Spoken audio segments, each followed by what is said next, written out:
um, Gamescom and Nintendo's involvement or not involvement with that, Fire Emblem, Amazon Prime, Fall Guys, a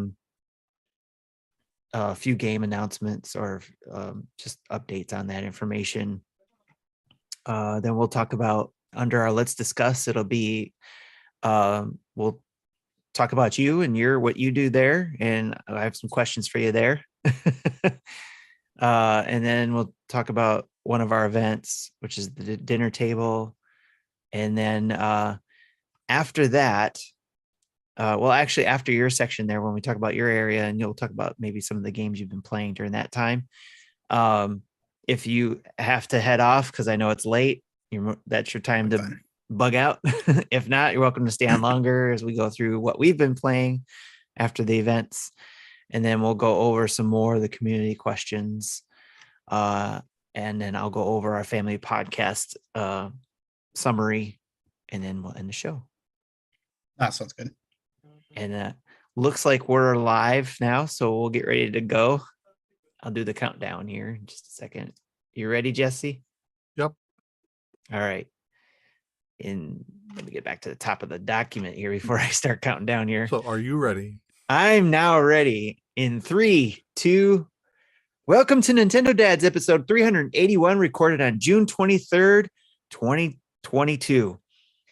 That sounded weird coming out. Anyways, on tonight's episode with special guest Adam Roffel, editor-in-chief for the gamesreviews.com. I had to make sure I added the S at the end of games, because don't go searching anything else other than gamesreviews.com.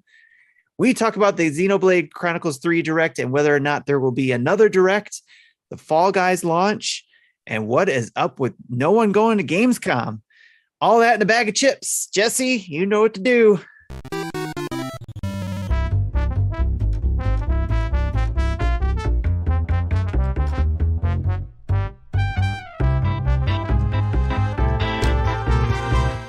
And welcome everybody to tonight's episode 381, June 23rd, as I said, with our special guest Adam. How you doing, sir? Doing well. What about you guys? Oh, we're doing fantastic. I always look forward to Thursdays, of course, because I get to hang out with some awesome peeps like you and Jesse. Unfortunately, Justin and Marty couldn't be here because not Jesse. Jesse's here. Justin and Marty couldn't be here because of, dad life. So, and adulting and all that kind of stuff. So, Jesse, how are you doing? Doing good. My wife has just got back from being out of town like half hour ago. So I had to quickly help her unpack stuff before I get my computer set up for streaming. So wasn't sure I had everything in place, but looks like I'm good. Good. Yeah. You should invite her on. She can come hang out with us. She can take over with Sega Moms. Well, with that, let's get into the news. Let's start our show off right.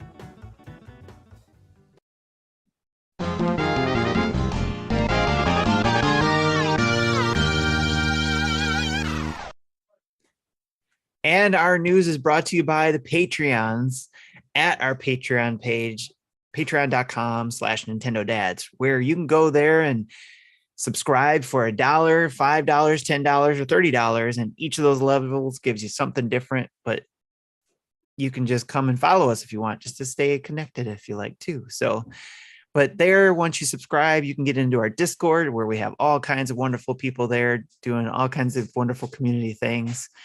Like dinner table, like what we do every third Friday of the month. We do that and hang out and discuss things and all that kind of stuff. And Jesse comes in and gets to hang out there, and I still got to get Marty to do it and Justin to do it one of these times, but it's very hard for them to do it. Yeah, I don't think Friday nights are good for Marty. Right. Yeah, it's tough to do that. So one of these days, maybe. I also know the community's been asking for a morning dinner table too, like a breakfast table. So we're gonna get one of those going. Brunch dads. Yeah, we'll do something like that too. Maybe they'll get involved. But I don't look, there's my dog. floating puppy. Simon. Anyways, we've got lots to cover in the news today, believe it or not. So let's get right into it. And one of the things that we got to cover happened or dropped. We already knew it was coming, but they announced it on the Twitter page, was that Pokemon Snap for the N64 is now live. So you can go there and play it if you have the expansion pack. You guys excited about this? Not particularly. No, me neither. So I take it that N64 was really not in your wheelhouse or not your type of I had an game for this particular. N64, and I had this game when it was new, and I liked it and played the hell out of it.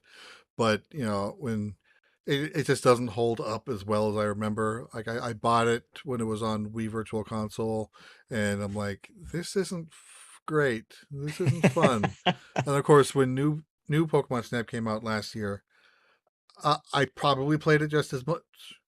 I played 2 levels and said, I'm kind of done. This isn't great.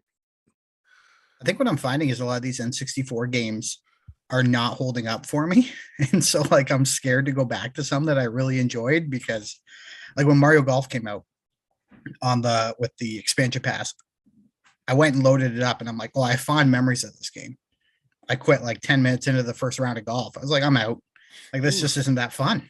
Yeah. It's missing. I think it's because there's been so many Mario Golf games since then that you're looking for those quality of life improvements, which obviously aren't going to be there, but you miss them so much. You're like, I'm out. There's better experiences to play and use my time on. So it's tough for me because I'm finding more and more that I'm not enjoying these N64 expansion games as much as I think I might. Okay. Yeah, for me, the N64 I have no nostalgia for it because I missed that system. So yes, when I go to play these games, they're new to me, but they don't hold up even for me because of, like you said, some of those enhancements they made over time that aren't there. So, but yeah, I'm excited for those who are excited because I know there's a lot of Pokemon Snap fans that are going to have a field day with this going back, and hopefully it holds up for them. And I'm sure we'll hear other people like you, Adam, too, that are just like, you know what, I'm just going to stay away. I had my time with it. I enjoyed it. I'm ready to move on. So, but again, if you didn't know, Pokemon Snap is available or should be available now in the expansion pack for you to go play. So go check it out and let us know what you guys think of it too, being able to go back to it. So have we got any comments in there about that yet either?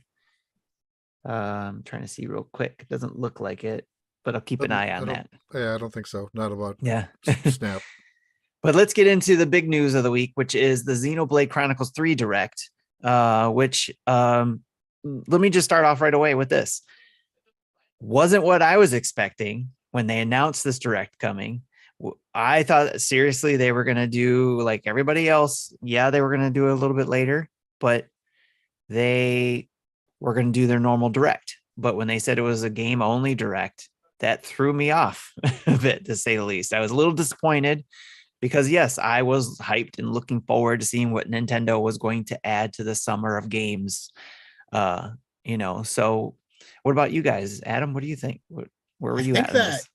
When it comes to this summer of game stuff and a lot of the, the stuff that Jeff Keighley's been doing and stuff like that, I think Nintendo's always said to him, essentially, thanks, but no thanks to what you're creating and what you're doing. We're going to do our own thing. Right. And I'm with you. I was shocked that this was just Xenoblade. I mean, people are hyped for that game. It's one of their bigger games this year. I'm still on the side of things that we're still going to get one. How long? Because I don't think they can go through the whole summer with Xbox doing something, with PlayStation doing something, with everybody going, all right, this should be E3 time, but it's not E3 time. So how are we going to fill in? I can't see them going through without a larger showcase of things coming up through the summer. I just don't see them doing it. It might be later. I think in July is what I would predict. I think August is too far out. But if nothing happens in July, then I have no idea. Like I couldn't put my thumb on what's going on then. Okay. Yeah, I know there was rumors going around that it was supposed to be last week, but that didn't happen. I even jokingly predicted it would be last week, the 14th. But that didn't happen. I think Kit and Krista even talked about it being last week by Thursday, possibly. But definitely Nintendo's doing something different this time around. And I know there's a rumor of maybe even by next Thursday, still within June. The rumor of the 29th was even going around last week. Yeah. And there was even messages saying the 29th isn't a delay. It was always planned for that. So again, we still don't even know if the 29th is a thing. Right. Well, how did you feel about it, Jesse, about this just the game direct first? If there will be one on the 29th, I'm glad they got this out of the way so they don't have to talk about it at all. Right. Maybe there might be a reference, you know, watch the previous direct. We don't want what happened at E3 when they talked about Chronicles 2 for 15 minutes, talking about Grandpa Turtle Oni-chan. Right. And Marty fell asleep. Right. Yeah. I think they stopped it because of Marty's comments. I think that's why they didn't do that again.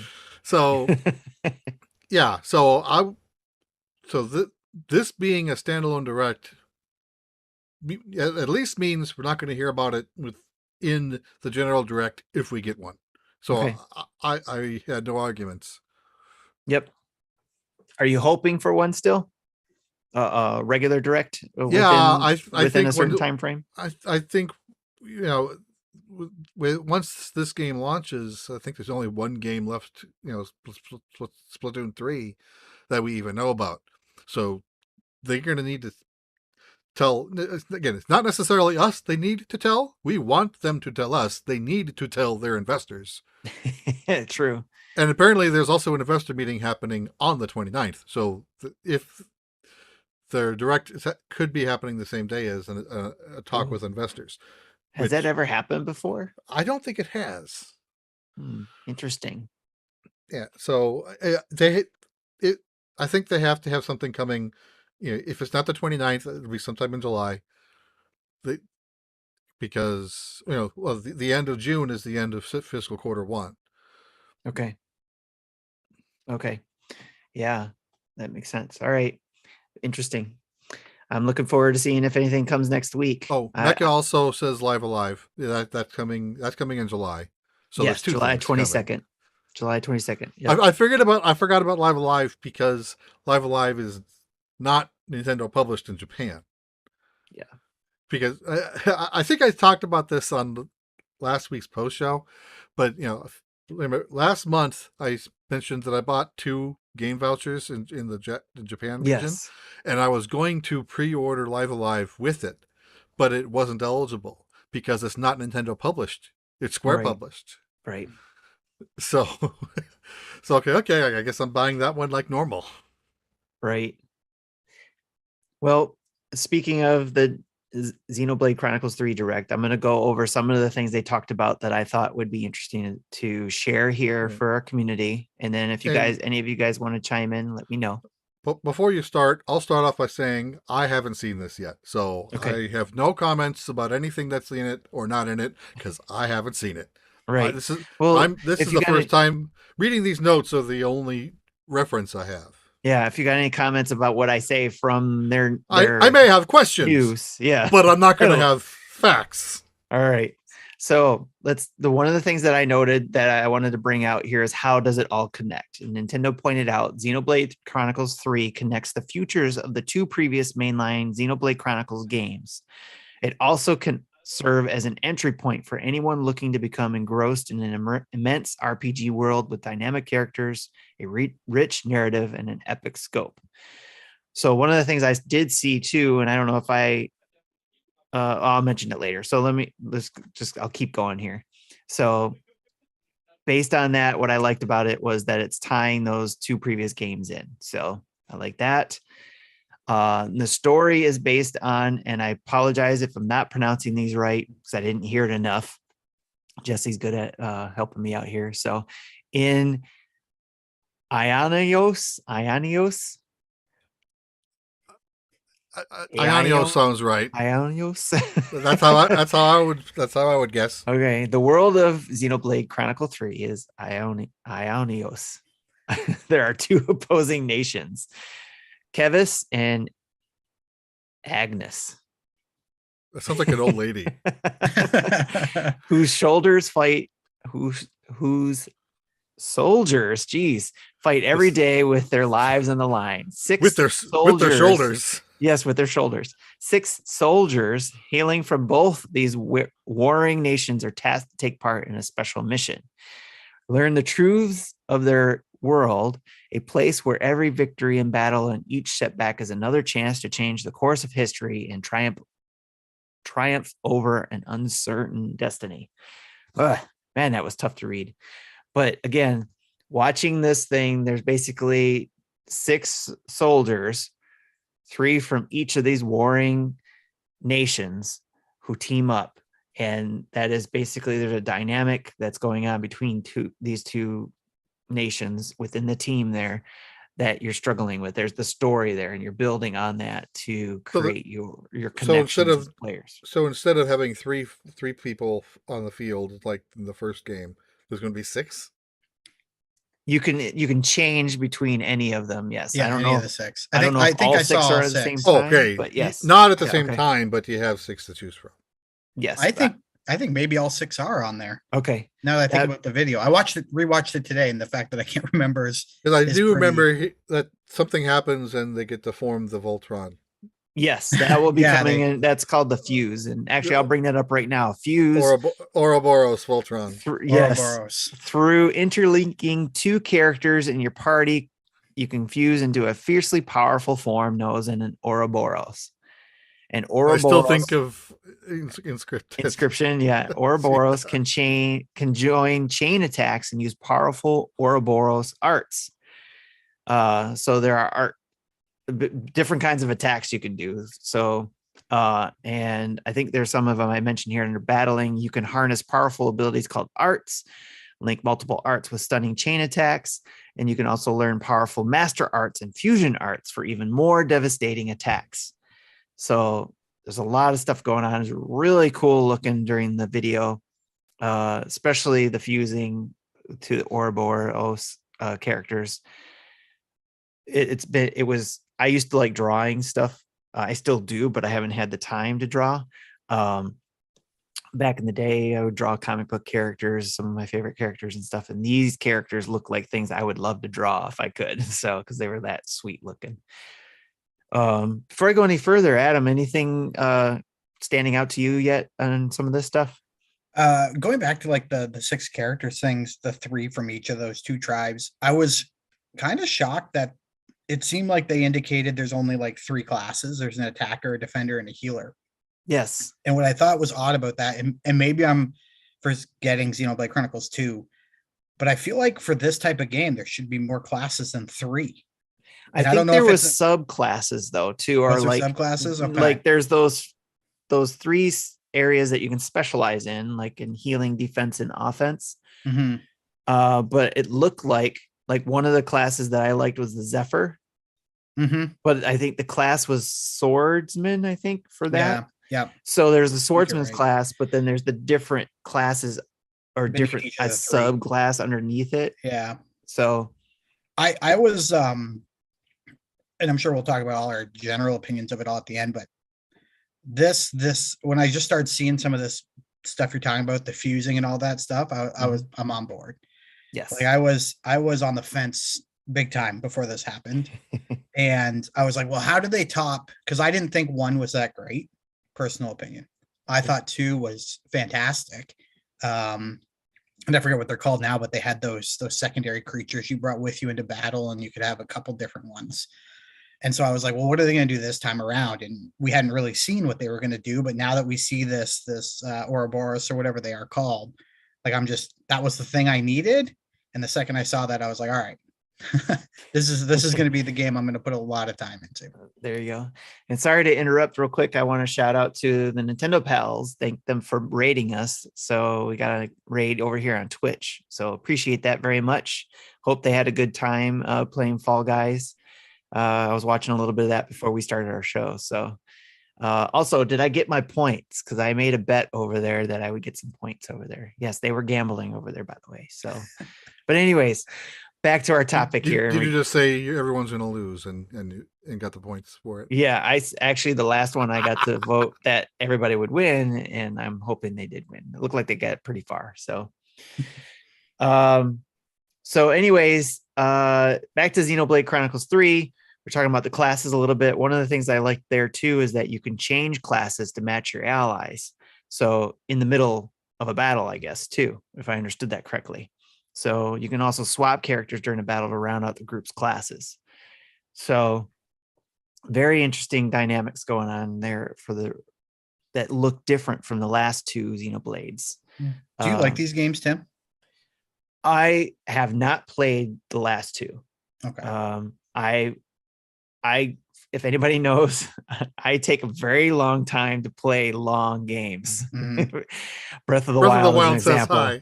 Yes, I'm still playing that one over 5 years. So, and I want to get this one done before Live Alive comes. So I saw a lot of people liking that you could swap between characters in fights. Yeah. And I'm sitting there and I'm going, well, either I play these games wrong, but I just, in any game like this, I pick a character and I just play that character the whole time. Okay. I'm not one to jump between. And I saw people are so excited about this ability to swap on the fly. And I'm like, oh, this must be a big thing. Cause that's what I normally do. And that's normally why I don't like games with job systems, because they require you to swap things around and I don't want to. That makes sense. Especially if you're trying to build up, I guess, to build up a character. So, all right, before let's see. Oh, exploring. I want to mention exploring so traversing Ionios, the locations you visit are saved as landmarks that you can quickly select and travel to, making traversing this giant world more manageable. And the reason you'll like that too is because, kind of like Breath of the Wild, which this developer helped with a lot, you can wander freely or follow a trail to your next destination by enabling a navigation feature. And a couple times through the video, they mentioned the wander freely in this large area, that you can take your time, even though, part of the story is to, get things done by a certain amount of time. Just like Breath of the Wild, you can take your time by exploring the land as well. So that's why I'm like, oh man, if I'm going to play this one, I need to definitely finish Breath of the Wild. So, what did you guys think of that, about the freely exploring type of thing? Just kind of like some of those Breath of the Wild elements into this game. I like it, although I get too sidetracked. This is the problem I find with open world games, and I love a good open world game. There's a lot of open world games on I guess they have to be called on my backlog because I just haven't finished them. Yeah. Because I get sidetracked by this, by that. And before you know it, the next game's launched and I've put the game down and I've walked away and I'm like, oh, I'm missing this great story. Mm-hmm. And so there are times when I think about games like this and I'm like, man, I kind of would love something linear, but that's still this, because then I would actually maybe finish it. But I mean, when I watch the video though, the world looks awesome. It looks varied in terms of what you're going to see. I don't know if you have it on your notes, but the day-night cycle, being able to swap around and see the environment in different ways with different monsters, and the ability to quickly jump between those landmarks is going to be great for just getting around the map. Because I remember in Xenoblade Chronicles 2, you do a lot of running around, a lot to get from A to B. I'm excited for it. I think the changes they've made from 2 to 3 in terms of world traversal is pretty good. And I guess now just to see if it holds up further than what they showed in 30 minutes, because if that's all we get, what we saw is what we get, and you're just going to see that over and over again, that's going to be rough. But I'm excited, I guess I would say, for just exploring this world, because it looks like it's full of stuff. Right. Well, I'm excited because obviously they've had their hand with Breath of the Wild and probably Breath of the Wild 2. So I'm guessing some of that DNA has come over to this game as well. So I think as much fun as you have, at least for me, I have so much fun, and reason why I haven't completed Breath of the Wild is because of exploring and getting sidetracked. But I do like what they are offering here with the ability to use the next destination guide, where you get that red, kind of fog or whatever streamline to help point you in the right direction, which is really cool in the game. Not only just so you don't have to look at a map, but at least you can see, hey, go this route to be more and completely linear. optional. Yeah, which I noticed some people, you get in that comment of our games made too easy nowadays and all that jazz. And I saw people like really upset by this. Oh, well, It takes the fun out of trying to figure out where you got to go and actually taking it all in. I'm like, it's an optional. It's optional. Yeah. Just turn it off. Like, turn it off. Don't why use is this it. a problem? I'm glad it's there because it'll help me. It might help me actually stay on track. Yeah. I think that's the biggest thing, that if you're going to be upset about anything, is when companies or developers, I guess, don't give you options. If they only give you one, I can understand. We also have to keep in mind, especially from a developer point of view, they're trying to develop the game for you to have an experience. So that's why maybe an option to do certain things isn't there.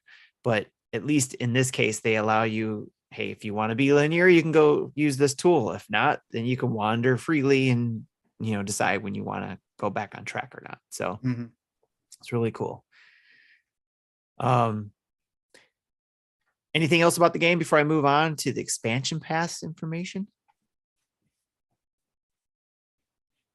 Nothing. Okay, all right. Let's go with there's gonna be a lot to do. If you like games with a lot to do, then this one will tide you over. You could probably skip a couple Nintendo releases and pick them up at the holidays based on what I saw in that video. This will keep you busy for a while. Yeah, before you start expansion pass, when I heard that they're adding more content on top of this, I just think back to my little rant from last week or the week before. I forget how long ago that was, where I don't like them adding new stuff to games for the sake of adding new stuff to games. Yeah, I'm not gonna get into it any more than that because I've done it before. But okay, I can understand. My thoughts too. are well documented. One of the things I will say though, the Torna expansion for the last game was a hefty, good story. Like a really, at least that was standalone. You could buy that by itself and have a time. That's a good point. I don't know if it's good time or not, but you'll have a time. It was a good time. I can tell you that. But I guess now that I think about that, you're right. This one's not. This could borderline that expansion for sake of expansion. So one of the things that I liked about this particular expansion pass, and I agree with you to a certain extent with you, Jesse, as well, about just, everybody's doing, DLC. So we're going to, here's our DLC, before they even launch the game. But I've seen it more and more, and I've heard this asked of Nintendo in the past. Where's the roadmap? Let us know what you're going to be doing with this game up front. Again, the investors want it. That's why they're doing it. Yes. So I get that, but it doesn't mean I have to like it. No, it does not mean you have to like it. I like it for the fact of I know it's coming. Okay, I don't have to sit here and guess. If I like this game, will there be DLC or not? I already know there is. So if you want to buy it ahead of time, you can pre-order it now, I guess, if I remember correctly. It's available for pre-order in Nintendo eShop. Yes. So it is available as of that direct or later after that direct. You could buy the expansion pass for this game for $30. So yes, it does make this a $90 game in the US. So, but I like the fact that you don't have to buy this. You can just buy the $60 game. You know what expansions are going to come, what's going to be added on. They gave a roadmap. Pay the $30 later. Yes. And that's what I like about it, is that you know that they're going to do waves, kind of like what we've seen with Monster Hunter. If you've been watching that, Capcom's been on top of letting us know when those updates are coming and what's free or what's going to be DLC and all that kind of stuff. We had a roadmap there. And then we even with Sunbreak, Sunbreaker, is it Sunbreak or Sunbreaker? I can't remember. I think it's just Sunbreak. So even with that, there's like four add-ons to it. Yeah, they have add-ons coming to that. It's going to go into the end of next year. Yep. So I think that was the rant that triggered my rant last week. right. So the additional content will be released in 4 waves from the game's launch through the end of 2023 and includes helpful items, new outfits, color variants, challenging battles, new quests, new hero characters, and even a new story scenario. So a lot going on for $30 there, which will be interesting to see if they do what you just mentioned, Jesse, about the previous game having their expansion pass with the Torna, he said. So yeah, but if it'll be a separate game, because they're saying this up front, I don't think it will be because of the expansion pass. Okay, that makes Yeah. sense. And my guess is March of next year, just before they add the last bit of it, it'll be part of NSO expansion pack. Okay. Like just before the end of fiscal year next year. That's my Interesting. prediction. All right. What do you think, Adam? What do you think of that prediction? No, I think it's a pretty sound one. They'll get all their early adopters. They'll all pay up. I could see, though, they'll deal with a little back. Have they done that yet? They haven't done it yet. They haven't charged for something that they then gave away. So this would be a first. Free later. Every time they've had a DLC that they charged, they said right up front, or you can get this for free. That makes it tough then. This would, if I back your prediction, Jesse, this would be a first. Yeah, it would. I agree. It's a hard swill to take, but I think that's where they're going to go with this. They're going to say it's free later for those who didn't buy it to try to get those last minute people to pick it up again or buy the game in the first place if they didn't this time. Mind you, I will say this, if I bought the expansion pass today, or when the game launches, and 6-8 months later, they tell me, oh, now it's free, I'm probably not that upset. No, maybe I'm in the minority. You were able to play it 6 months before those who are getting it for free. So you're getting the content that you're paying for. Yeah. The alternative is waiting and hope to get it free later. That's like, oh, this $30 game launched on Epic Game Store. I'll wait 6 months for them to give it away free on Thursday. Or on PS Plus. Yeah, same thing. Yep, gotcha. Well, also I wanted to throw in there that there is going to be Amiibo compatibility, so you can tap any compatible Amiibo to acquire helpful in-game items for your adventure. But specifically, if you tap the Shulk Amiibo, you'll change the character's sword to appear as the Monado. It's Monado, right? Monado. The iconic weapon from the original thanks from the original Xenoblade Chronicles game when using the sword fighter class. So, and it looked like they're going to re-release that Amiibo as well. So they better. Yes. So I have it. Because I sure as hell don't have it. I have to ask, are you guys regular Amiibo users? I am. No. You are? Okay. I am. Especially in Breath of the Wild. My Amiibo have like an inch of dust. Yeah. On each one of them. They're all open. I was talking to someone. I was like, yeah, I have I write about Nintendo. I have a Nintendo YouTube channel where I play Nintendo games. And I don't own a single Amiibo. I don't own one. I had a whole bunch. And my wife was like, all right, either use these things or move them because they're taking up space. So I gave them to my brother-in-law and I've never looked back. But I'm happy. I'm glad, Tim, that you're a user. So that means that there are people like that. Because every time I see them, people are collecting them and hoarding them and everything else. So I'm doing both. I'm hoarding them all so I can use them in a game. There you go. But you want to use them. Yes. Okay. Like I was just curious. I bought the Metroid ones, planning on using them, but since I liked Metroid as much as I did, I never opened the box, so it's still in box. Yeah, makes sense. And I actually bought for Breath of the Wild because I've been playing it more. I bought the don't tell Nintendo this, but I bought the cards, the NFC cards. So I could Cheater. that way I could carry all the Zelda ones with me in my case. So in case I need it, like the dog, I could easily get that. Plus, it was that particular card allows me to have the 20 heart Link dog. So it was a preloaded cheating dog. Yeah, I'm a cheater. Definitely a cheater. So and my dog Amiibo only gave me 3 hearts. Because I never played the Wii U version. Yeah, I have that Amiibo and it only gave me 3 hearts. So when I found out that particular card gave me the 20 heart version, that's what made me get the set, was because of that. So I was like, heck yeah, give me that card. So plus I don't have the goblin one, or whatever you call those, those particular characters. I don't have that Amiibo, so that I got the card version of that. So, but anyways, going back to Xenoblade Chronicles 3, it launches July 29th for $60.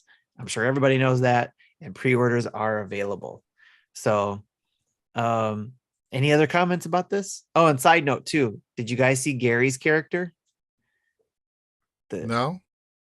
You guys, if anybody's been a fan of Nintendo Dads long enough, you remember Gary Gray.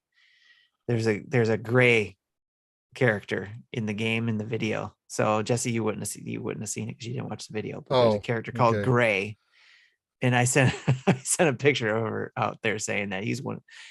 I didn't know Gary was in the game. So just any of the Nintendo Dads listening, if you're watching, if you're into the Xenoblade Chronicles and you are on Twitter, shout out to Gary Gray, alumni Nintendo Dad. Tell him we said we can't wait to see him in the game. So, all right. Any other final comments? All right. And any comments in the chat? I know I saw somebody talk about they were disappointed in not getting a full direct, but they're also, I think, excited about the Xenoblade game. So, see, Ebiso, we're not going to get a not E3 direct. I don't know. We were talking about that. So everything just is kind of thrown off. Nintendo every now and then likes to throw that wrench in there, right? To throw us for a loop. And I think, what did I see? I think it was Kit from Kit and Krista. He posted something about that, about doing this takes away that routine that Nintendo was on, that we were kind of getting used to, where we kind of expected maybe they would do a direct now here in June. And then, kind of getting used to this pattern. If this was a normal E3 cycle, this would have been a Treehouse segment. Yes, that's true. That's very true. Probably but it would come after the direct. Yeah, so it probably would have been talked about on the direct and then a Treehouse segment later. But at least now, again, we get it out of the way. So if we get our 29th or July direct, they don't have to talk about this at all.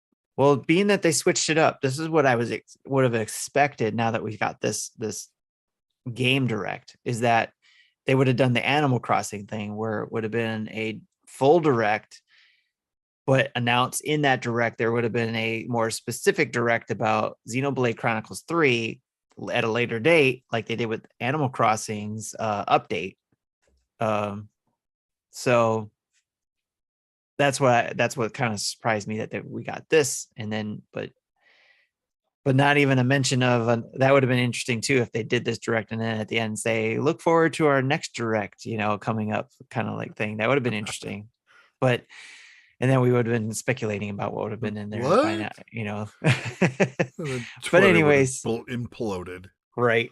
So that was the direct. Hopefully we'll get another one. If not, this will be an interesting next couple weeks. So speaking of which is kind of going along what we're seeing, not having this full direct, Nintendo, along with PlayStation, Activision Blizzard, Take-Two, will not be attending Gamescom in 2022.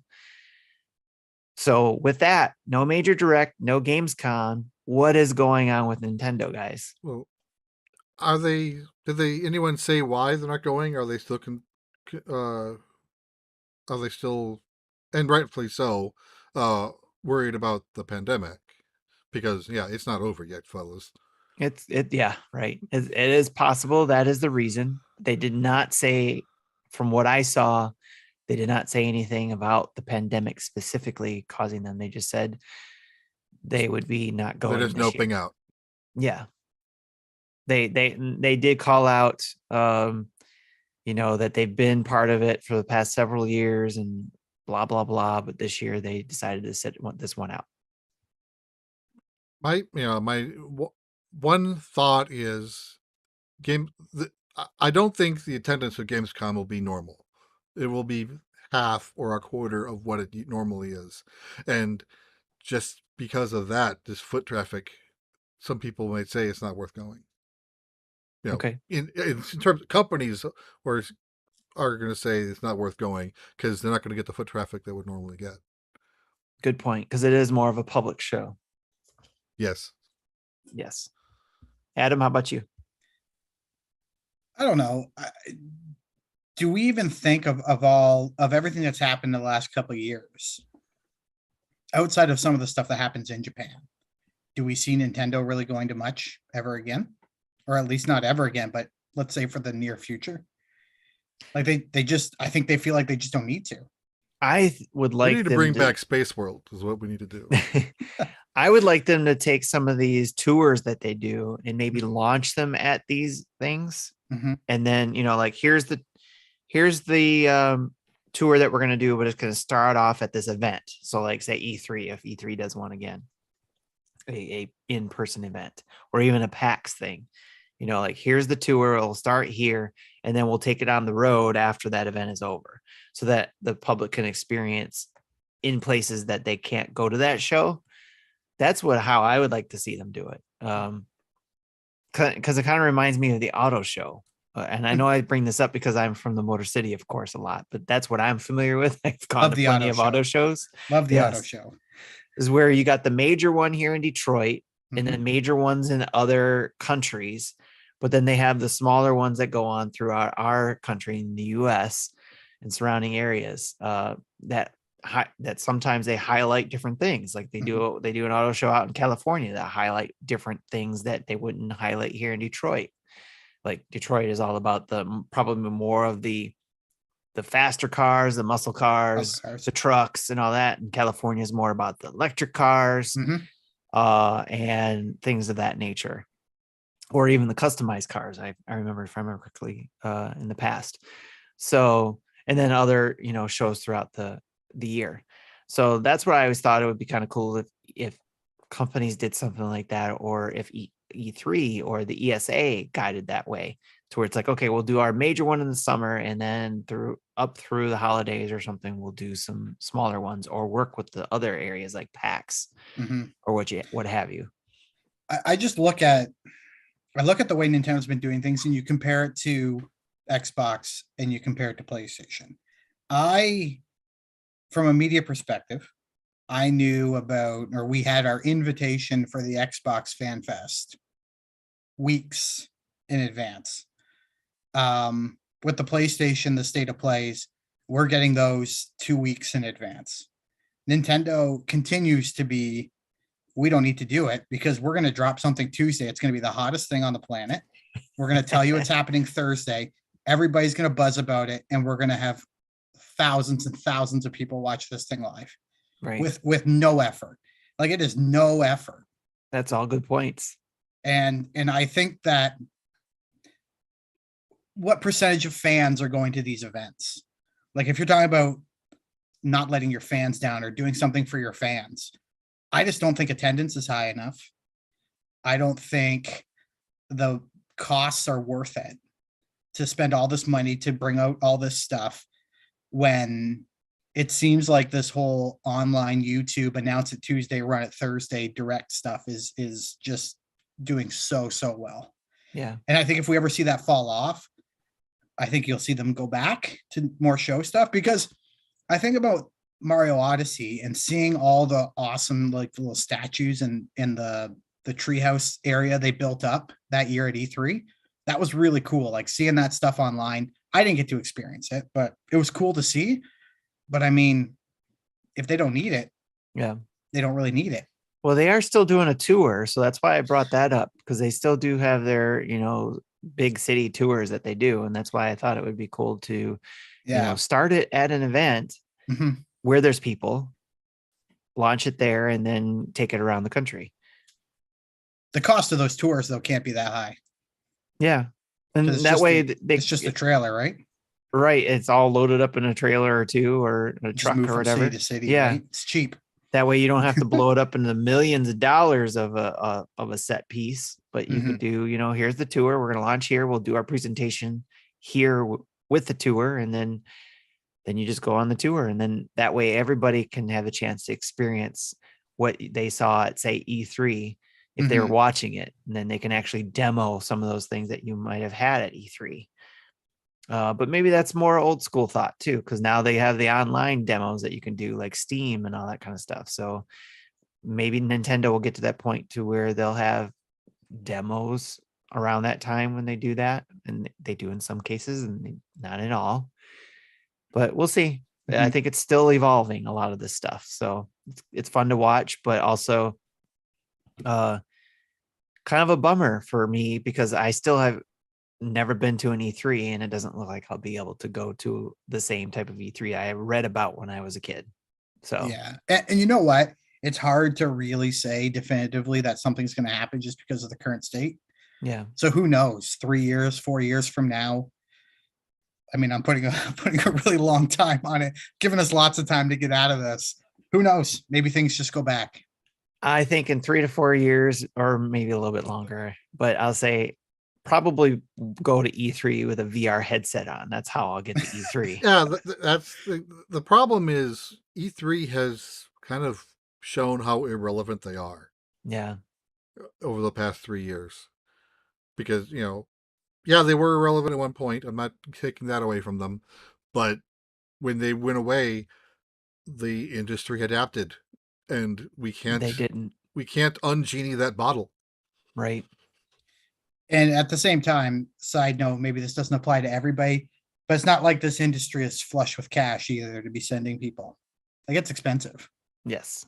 And you see more and more companies cutting writers and cutting their journalists, cutting all their staff and trying to go as bare bones as possible. Makes me think even they don't want to spend the money on hotels and tickets and everything else to get their staff there. I just think it's becoming, the way the industry's going, even from the financial aspect of it, not just these big companies who have to spend millions on these sets. I think even from the journalists, even your everyday fan, like, it's expensive to go. It is. Yeah. It is. And like I said, I had when I went in 2011, I think I had $2,000 budgeted for everything. Yeah. That's why I'd be happy to do the VR It's probably triple that, not necessarily triple that, but at least double that now. I'd be happy to do the VR thing or, later on down the line, holodeck. So I'll be happy with that. Plus side, if there was a VR thing, you can wander around a virtual hall, but then you can actually play a demo. Because you're there with a controller in your hand. Exactly. And a screen in your face already. I'm looking forward to that. One day. And you're skipping the lines. Yep, there's no lines. Unless they do a virtual line. We want to make this stand in line. Authentic E3 experience. You got to stand in line. That was the fun part, though. Standing in line, right? I actually especially made a joke about that. Back when I used to write, would write for VG Tribune, I remember, I think the year they had Smash Brothers Wii U at Best Buys to try, of course, I had to stay in line for like 2 hours before it would even start to move. And I would actually wrote that into my article is to get simulating the authentic E3 experience, waiting in line. Yep. You could choose. Do you want to simulate the line experience or not? All right. Well, it'll be interesting to see what Nintendo does this year, since they're changing things up a little bit. And of course, we are hungry for this information because we just love Nintendo and want to hopefully, see if some of our predictions come true. All right, moving on. We'll talk about a few other news items here. One of those being Fire Emblem Warriors 3 Hopes drops. while you're listening to this, not right now. If you're you're watching listening live, to it, if you're listening to it right now, it launches in 69 minutes. okay. If you're watching live, yes. Yeah. But if you're listening to this, it dropped today. And I wanted to talk about some of what Digital Foundry found when they played it, and see what your guys' thoughts are on this. So Digital Foundry's notes, 810 p when docked, 540p to 648p in handheld mode, but consistently runs at 30 frames per second. What do you guys think of those stats? For the display doesn't bother me for a Warriors game. It's crazy. It's like crazy hectic. Like I don't know anybody that's pulling a Warriors game out to play and just want it to look like the best thing they've ever played in their lives. Like that's not why you're there. So that doesn't, like, the fact that they're solid 30 frames is way more important to me because of the type of game it is. You can't be having drops in that, because seeing the enemies go flying and your awesome finishing moves, and that's what you want to play. That's what you want to see. And if it's stuttery and garbage, you're done. Could look amazing, but you're done. I think that's what we had that problem in the last one, right? Where the frame rate dropped too low. Yeah. Mm-hmm. Even if they're pushing 60 at some points and it drops down to 40. Yeah, it's still above 30. It still should be good, right? You notice that. Mm-hmm. So I agree. If it's 30 fixed and stays there, great. It's a Switch. What can we expect out of almost 6-year-old hardware that was PS4 era hardware at best anyway, right? When it was new, people are still expecting 4K 60 out of the Switch. What's wrong? I have a button here. What's wrong with you? Right. Yeah. Yep. So I'm looking forward to it. This is one of those games. I love the Warrior type styles games because of it's basically hack and slash for me. Just go in there. Did you play the demo? Guns blazing. I have it downloaded. I haven't played it, so I'm just like, I'm just gonna wait to play the full game or whatever. So, and it'll probably sit there until I finish Breath of the Wild.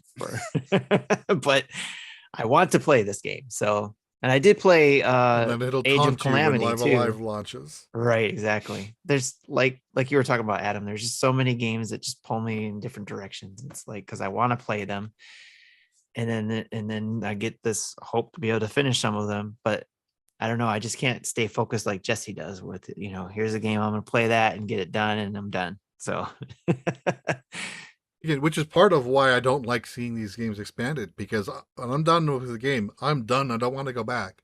Right. Mm-hmm. And I tried going back with Breath of the Wild to do the DLC. I never finished any of that DLC. Okay. Good point. All right. Any other comments about Fire Emblem? Adam, are you picking this one up? Yeah, I'll get it. I played the demo. I'm not a Dynasty Warriors fan. I'm not a Samurai Warriors fan, but these Nintendo spin-offs, the Fire Emblem, the Hyrule, I've enjoyed them. Yes. I've enjoyed the story of them. And this one especially, and I don't think this is any kind of spoilery stuff, but I hate menus. I hate setting up in menus. And even in, I think Hyrule Warriors was this way. Between your battle fights, you're in menus. And I love that this one has you in that. It gives you that Three Houses feel when you're in the camp between your fights. You can interact if you want, or if you don't want to, you just hop into the next one. But you can interact. You can actually go to the shops, upgrade the shops. And I don't think that's in any other.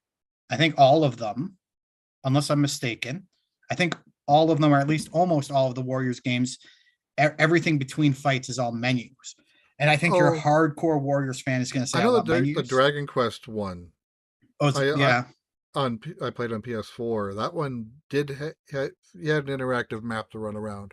Okay. I didn't play the second one, so I can only talk to the first. But it's not common for the. It is. Series. I agree. It's not common.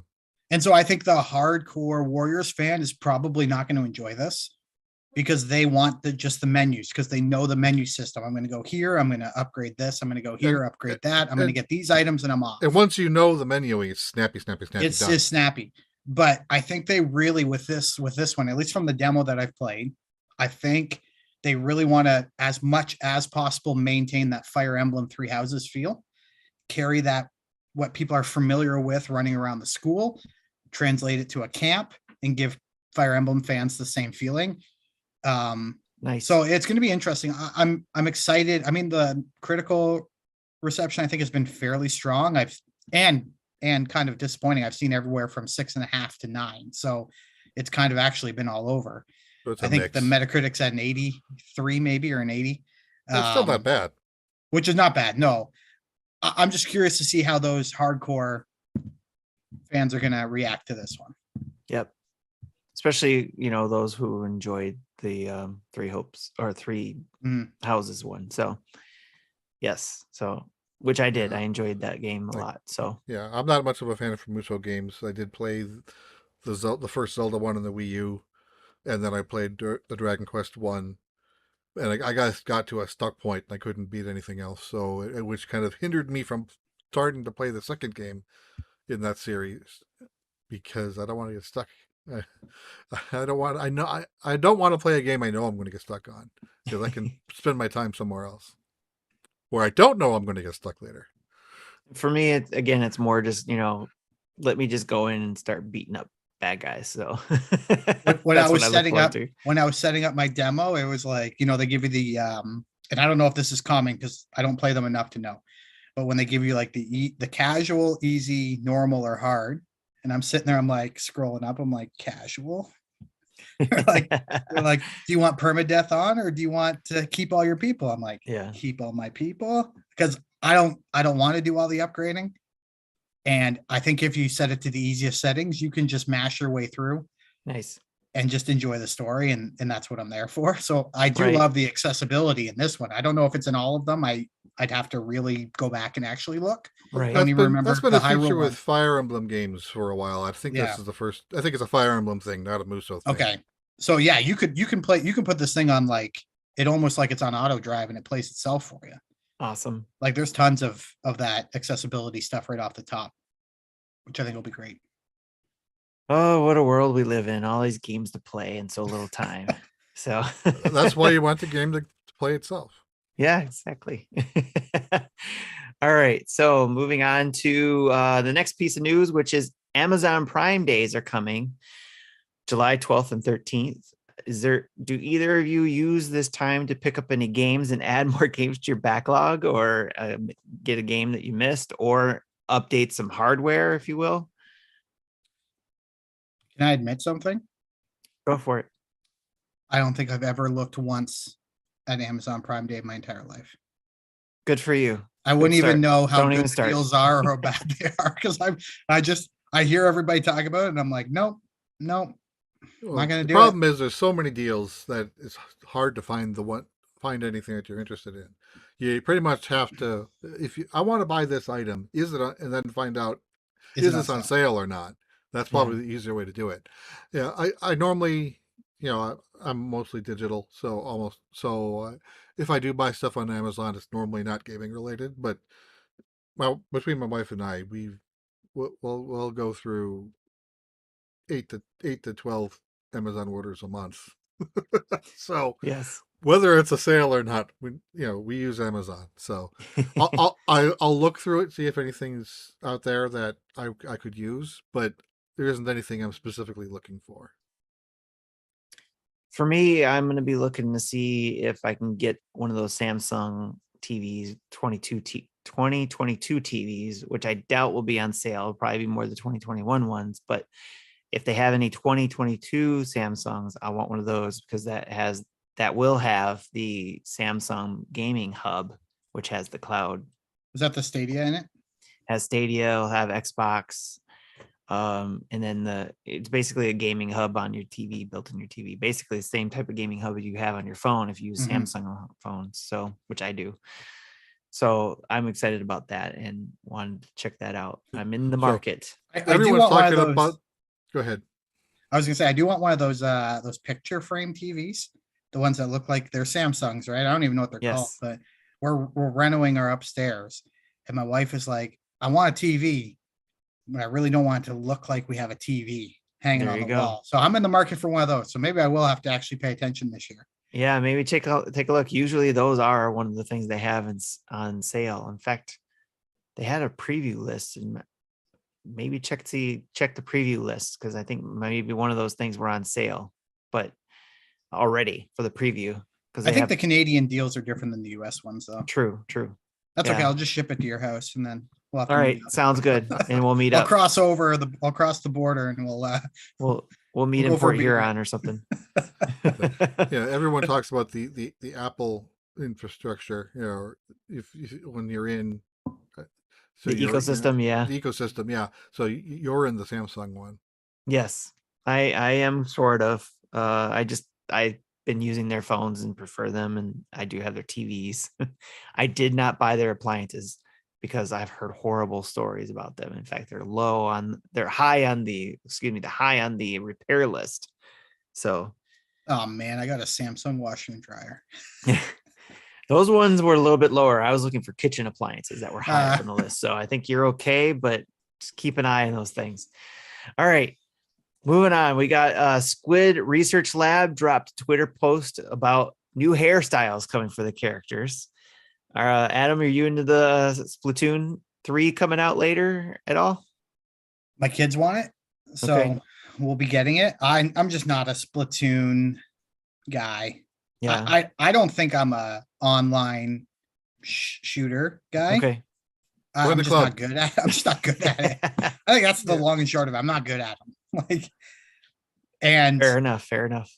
I'll mess around with it when it comes out for, a couple weeks. And I did with 2 and I did with 1. Yeah. I'll enjoy it. At least this time around, I have kids who are now going to pick it up and make my, in Canada, it's $80 now, or maybe even $90 for a game. So at least now my kids will pick it up and they'll have a great time with it. So I won't feel as bad about making the purchase, but it's not really my thing. Yeah. I'll probably be getting it because I've noticed more and more multiplayer games are not my thing either. I did not pick up Strikers because of that. Good decision. Because I want to play it. Don't get me wrong. It would have just been sitting there because all my kids are older now. We wouldn't have been playing it together. And even though the community is doing it, I just don't do well at the multiplayer stuff either. So, but Splatoon, I'll probably get because my daughter's going to get it. She's 17 and into those type of things. And I'll probably hang out with her and play with that game with her too. So, and I think that's the thing, right? Like if my oldest is 12 and he'll be 13 when it comes out. Like if he's really into it, like I'm there right beside him, because if it's something we can do together, then for sure. Right. Because we're both very much like he is, and I am very much single player adventure game kind of people. So we actually don't play a ton of games together because of that. Right. So if he's all into it and he was into 2, then that'll make it so much better. Nice. Yeah, my son is like all gung-ho about all the online stuff. He's been playing Call of Duty. He's 22 now, but he's been playing Call of Duty games since he was like 12. He's played Fortnite. He was playing Valorant earlier today. Oh, this generation's all about the multiplayer, huh? Yep. All right. Well, we'll see about those hairdos when the game drops later this year. So, or are they hair don'ts? Speaking of multiplayer games, Fall Guys launched on the Switch, and sounds like none of you guys are playing that either. But have you guys heard about the difficulties that they had with that? So I knew it came out, and so I have terrible internet. I just do. I get 40 down, which is pretty bad. And I've heard that Nintendo also throttles download speeds. So I'm trying to get Fall Guys on my Switch the second it dropped in the eShop, because I was like, all right, I'm going to stream this tonight. That was my game plan. So I got it on my Switch. It wasn't downloading fast enough, so I used up some of my data. And I don't know if Justin's ever mentioned this, but I mean, data in Canada is not cheap. Okay. Like we have really bad phone plans. And so I'm using up my data to get this thing downloaded, and I hop into my Discord server and I'm like, all right, this is what I'm going to do tonight. And everybody's like, no, don't do it, because it's crashing. It's not doing this. It's not doing that. If you have stuff from other systems and you're doing all the cross, it's not transferring in. And I was like, oh man, like I just did all this work to get this game, and now I'm hearing that it's bad. And I was like, oh, it can't be that bad. So I started playing it, and it was like I Wow. got dropped. I couldn't find stuff. It was telling me the servers weren't working. I had some Fall Guys stuff from playing my son playing on other systems, right? And it's just not transferring in. And I think Marty might have made a comment too that he had stuff that just wasn't transferring Yes. in when you link up your Epic account. I don't know. He That lost. was a He rough lost all launch. his stuff, unfortunately. Yes. Oh, he lost it. Yeah, because he Apparently was he- using 2 different counts. He apparently reclaimed items in Fortnite that he thought he lost. Yes, he did gain somewhere else, but he did not gain his Fall Guy stuff back. So that was my experience. I got really excited. And I don't play multiplayer games. This was going to be a big deal. This was going to be a big stream where Adam plays a multiplayer game, and then it all just crumbled around. So it was your fault then. It was your fault that this Maybe happened. I got so gung ho, I screwed the whole system. Yeah, so they definitely did something that was kind of cool though. If you follow their Twitter page or their Twitter account, their social media person there was drawing cartoons of them dealing with this stuff, which was really Oh, cool. really? So yeah, I did you'll not have see that. if you have the chance, go check that out. It's really clever and really well done. They were being very transparent about the issue that they're working on it. They were overwhelmed and all that kind of stuff. It's more than they expected.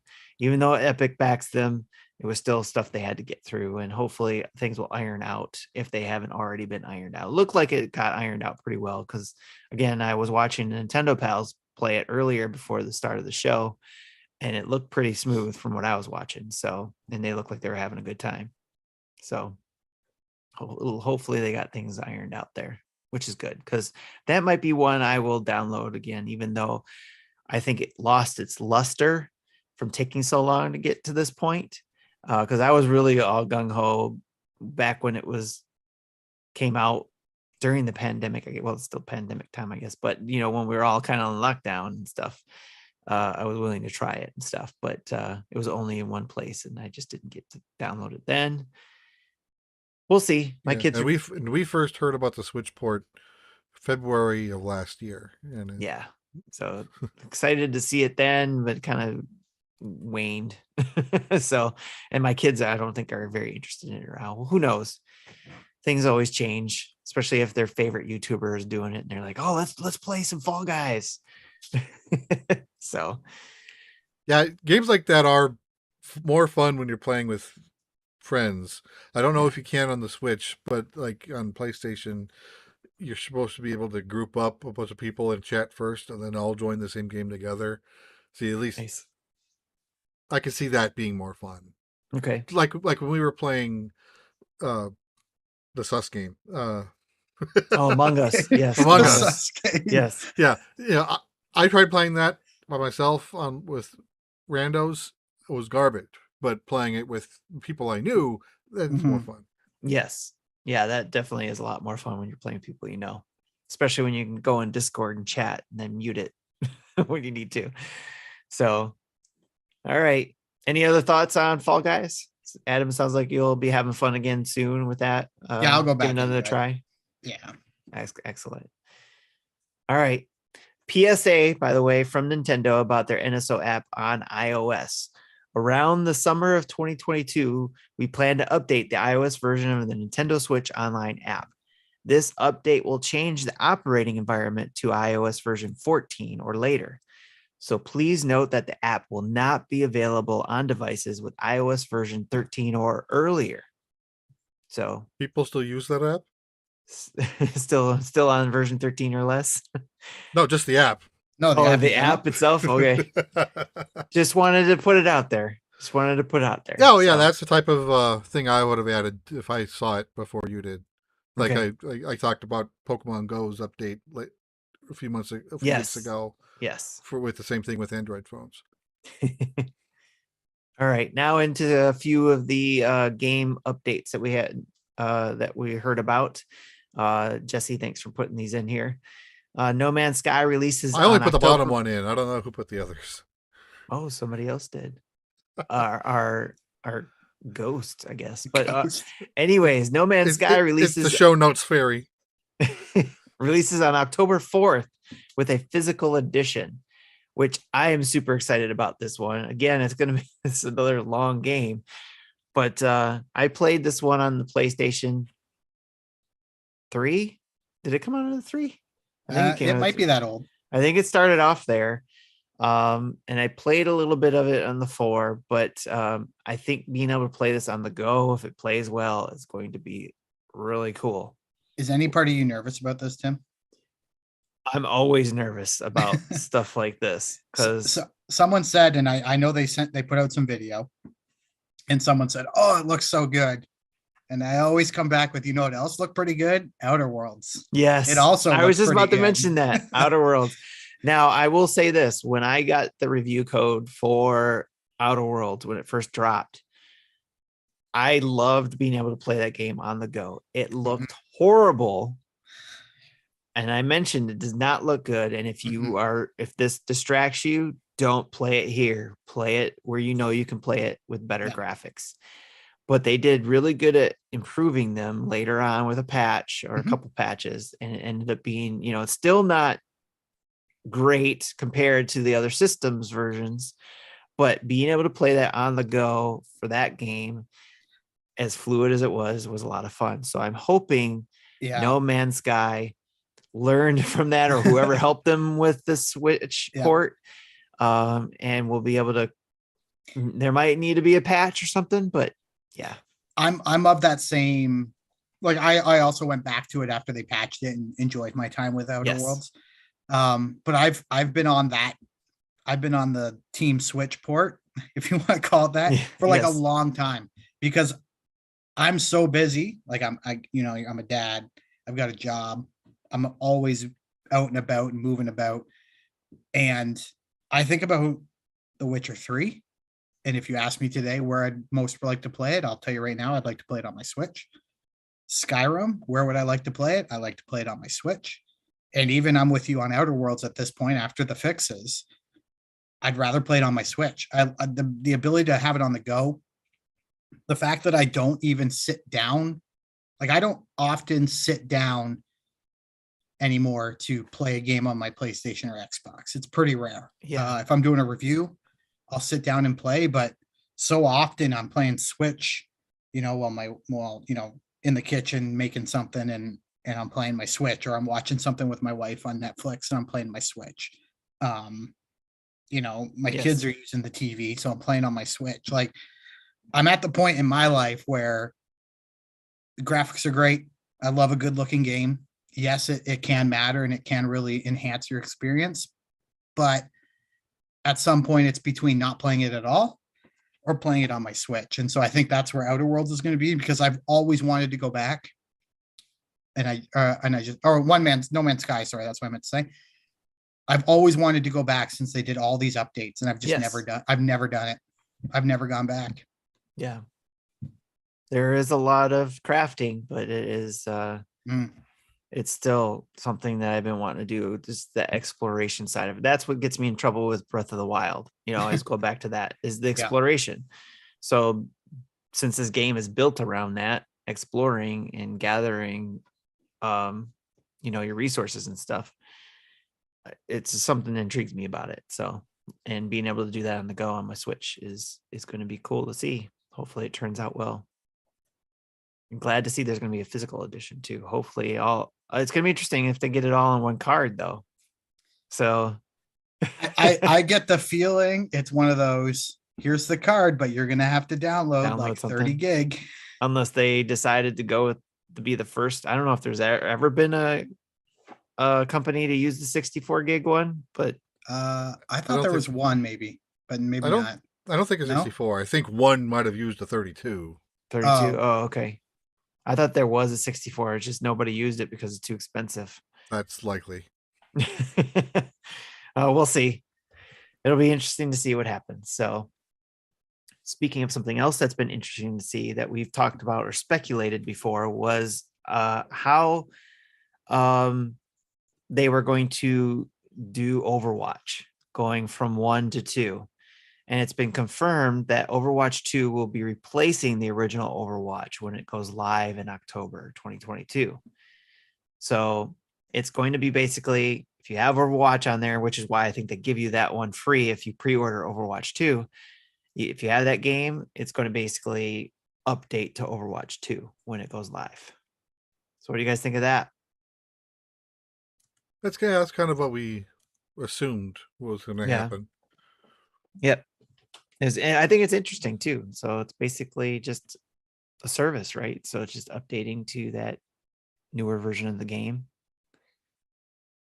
I guess instead of I think it was Justin who brought up Fortnite, going from each chapter or each chapter, season to season, chapter to chapter. Yeah. So including when the game literally shut itself off for 48 hours. Yep. So yeah, Overwatch was really fun here in the house. Again, I'm not a multiplayer gamer either. But when the kids get involved and they're looking for, hey, Dad, try this with me or play this with me or whatever, then, that's when I start jumping in. So I did on my PlayStation. I didn't get Overwatch for my Switch, but I've been thinking about it. So we'll see. We'll see when it gets closer to October if I actually pull the trigger on this one. And then finally, we got some more information on Plague Tale Requiem. It releases on October 18th for the Nintendo Switch via cloud, PlayStation 5, Xbox Series X and S, and the PC. Yeah, this morning, Blanco, like 8:30 or 9 in the morning, said, we need information and we need a date. It's probably going to be delayed. It's probably going to be 2023. And I'm like, yeah, I literally got this press conference for this PR in the email at 10 o'clock this morning or 10:30 this morning. It gives a date. And so, yeah, we have a date finally. October 18th. Are you guys looking forward to this one, Adam, or is this on your radar at all? Yeah, this will be one I actually sit down to play on my Xbox or PlayStation, because I did away with playing games on the cloud on Switch quite a long time ago. Okay. Yeah, if you're only getting 40 down, that's probably the best move. Yeah, it's just not I don't have a great environment for it. Okay. Fair enough. I am interested in, and this is something when you were mentioning about playing in handheld too, which I'm finding more and more of interesting in regards to competition for Nintendo, is xCloud. So, because I had, especially because again, I mentioned I do Samsung phones, right? And there's a partnership between Samsung and Microsoft. With the Xbox, I have a good connection with xCloud. And I play some of these games, that way in handheld mode. So if I do play this game, it'll probably be that way if it is available via that cloud. I can't remember if it's coming to Game Pass or not, but that's one way I'll be playing it. If not, it'll just be there for when I'm ready to play it, because that game does look pretty cool. Just something about the waves of rats looks intriguing when I saw the trailer. So and being able to control those waves of rats, just very interesting. The developers have been getting waves of water looking nice for decades, so now it's time to get realistic rats. Waves of rats, yes. The things of nightmares, though. Yes. So, all right, with that, that's the end of the news. Let's take a break with an ad break. Hey folks, support of today's episode is brought to you by Gooder. Listen, ladies and gentlemen, we absolutely love Gooder, and we're so happy that Gooder is continuing their support with the Nintendo Dads community. Gooder believes that your glasses, should be fun, functional, and fashionable, and that everyone can afford. Ladies and gentlemen, it is absolutely sunny outside. Beautiful weather. You got to make sure you're picking up some of your some Gooder glasses and heading outside. I'm going to be honest with you. I got a fat head. I use the BFGs. The BFGs are the ones that I use because I got a bit of a wider head. They got a fantastic structure that works really great for me. I actually have the Chip It In pair. They kind of got like a wood look to them. They are absolutely fantastic. I wear them every single day when I'm driving. Helps prevent that glare off the sun, which is fantastic. Again, they're functional. The other nice thing I love about Gooder glasses, they are not breaking your bank, ladies and gentlemen. They are functional, not like some of those other really expensive brands of sunglasses where you're paying $200-$300. For that amount of money, folks, you can get like 10 pair of Gooder glasses, and they are absolutely amazing. I was out playing some Ultimate Frisbee recently. It was wicked sunny outside. Threw on my Gooders, boom, helped reduce the sun, and I was able to catch the Frisbee. Actually, I didn't catch the Frisbee. I did really poorly. But that wasn't because of Gooder glasses. That's just because I'm out of shape and not really good at Frisbee. But I was trying and looking fashionable and awesome all at the same time. Now, of course, if you're like, hey, I've got some sunnies, not a problem. Maybe you need some Blu-ray glasses or blue light glasses just like these. This is it's not just a game. And I absolutely love these. I wear these every single day at work. I actually called up. People are like, man, those are amazing glasses. I was like, I know they are. Head over to gooder.com. Use the code NINDADS, NINDADS, for 15% off. And they're like, that's such a weird thing to say right now in the middle of a meeting. And I'm like, yeah, it sure is. But I love Gooder glasses that much that I'm going to pitch them at work for people to wear them as well. Hey, again, head over to gooder.com. Use the code NINDADS, NINDADS, for 15% off your Gooder glasses. Grab a couple pair. You know what I'm saying? Grab 3 or 4 pair. Get prepared for the summer. Try some different ones on. Again, they're not going to break the bank, which we absolutely love. Big thanks to Gooder for their continued support. Now, Gooder isn't the only individuals who support our show. And of course, I'm talking about our continued partnership with Manscaped. Now, gentlemen, all men strive for gold in their life, right? Gold medals, gold watches, gold everything. However, there's a certain type of man who likes to go the extra mile. He walks in with confidence of an eagle and giggles in the face of danger. He's a big, hairless, winning machine, and when he unzips his pants, he sees platinum. That's right, ladies and gentlemen. Manscaped would like to introduce you to their best and biggest ultimate hygiene bundle ever, the Platinum Package 4.0. Now, Manscaped is, of course, the leader in below-the-waist grooming, and they are trusted with a whole schwack bag of stuff. Join the over 4 million men worldwide who trust Manscaped by going to manscaped.com for 20% off and free shipping when you enter the code NINDADS, NINDADS. That's 20% off and free shipping. Of course, we talk about below the belt trimming, but of course, mention again, folks, it's summer, right? You want to get out. You may be hitting the beach, maybe you're hitting the pool. Listen, I'm a guy who's very, very hairy. I get very self-conscious about it. Believe it or not, I'm a self-conscious person. The nice thing I love about Manscaped products is I can trim my body hair. I can take off the weird hairs on the side of my shoulder and kind of look a little bit more presentable, feel a little more confident taking my shirt off outside, which is a really important thing, right? To feel confident in who you are and feel comfortable in who you are. And Manscaped allows me to do that with the tools that they have, which I absolutely adore. So again, use that code NINDADS, NINDADS, over at manscaped.com for 20% off and free shipping. Big thanks to Gooder and Manscaped for their continued support of Nintendo Dads. And back to you guys. And here's my glasses. I just had to put them on since you mentioned them. So I had to put them on. Have to. So Have to. We're obligated to, aren't we? No, we don't have to. Just always forget to change them over. So because my glasses actually, because of these glasses, my glasses, I forgot, also have blue blockers, but so I don't necessarily have to wear these when I do these, but I can wear these when I'm working at my computer, so which is good. And I do have the sunglasses as well. So and I love those things. They're pretty cool. Actually, I have them right here. I like the color.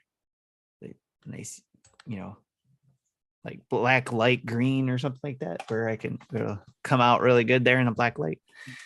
Anyways, let's move on to rumors.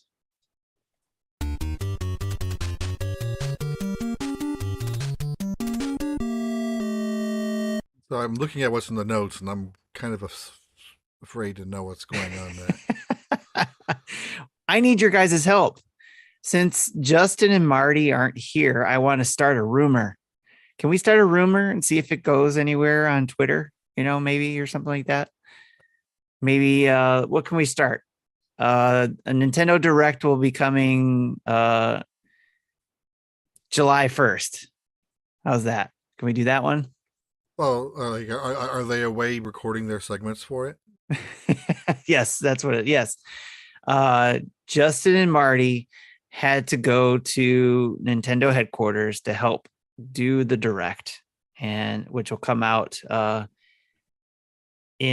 see, what's a good date. what's a good date that would make sense here? July 1st is a Friday, so it'll come out July 6th, July 7th. Give time for July 4th, July 7th. While you're talking about rumors, though, I mean, July 1st is not a bad one. I heard Doug Bowser's Canadian, so that's Canada Day. That might be a good day for it. All right, that works. We could do July 1st. I mean, Canadian Doug Bowser, right? Head of Nintendo of America. Then because Justin's I am in so it, confused right now. maybe Justin, because he's involved, is because they're going to drop the Direct in Canada first.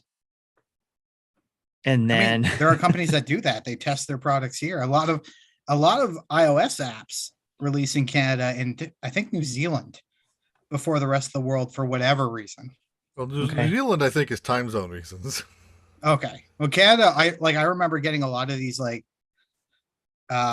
which one was I thinking of? The the Fantasy Life mobile game. It's available I remember in Canada and New Zealand first as like a beta, and then it went to the rest of the world. I have no idea what that is, and that has nothing to do with this. That is a weird combination of beta testers. All right. Well, we could do a game rumor, and it looks like we got a few game ideas here in the chat, like Andros from our Nintendo Pals, from the Nintendo Pals, our partners over there, our friends over there. Donkey Kong Rocket Rescue coming soon. Donkey Kong Rocket Rescue. Yeah, let's do it. And then Ninfrendo says Nintendo buy Sega. I like that one. That one's been, that'd be interesting. Or, all these companies buying. Pikmin 4 uses the vitality sensor. There we go. Yes. Pikmin 4 drops with the vitality sensor accessory. That would mean they can't buy it digitally. That's correct. You'd have to. You could buy the vitality sensor through their shop after they figure out what to do with the Xenoblade Chronicles Special Edition.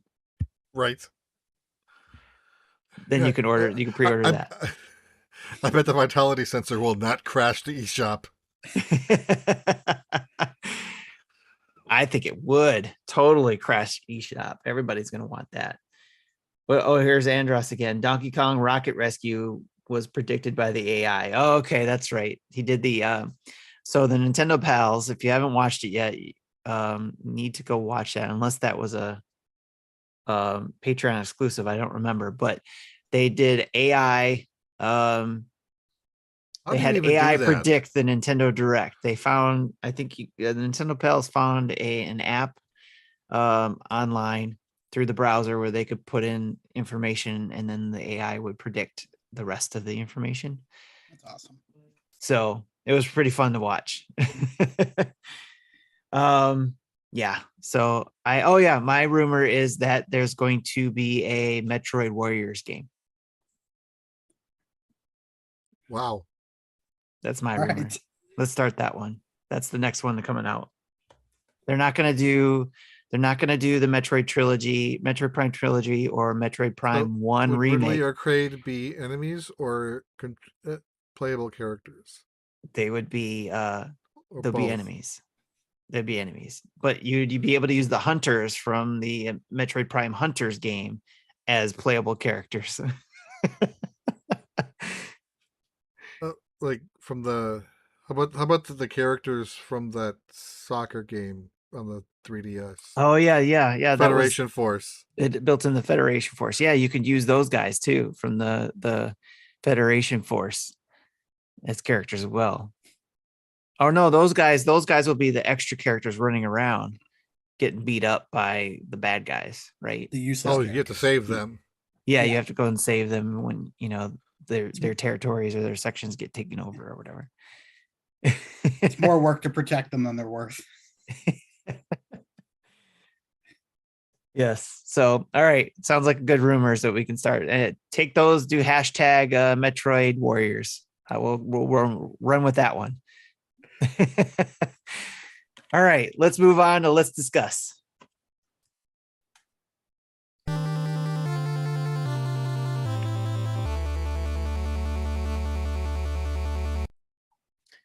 All right. Since this is, we're running things a little bit differently. We have a guest here. We're going to use the Let's Discuss to spotlight our guest, which is Adam from gamesreviews.com. You're an editor in chief, Adam, right?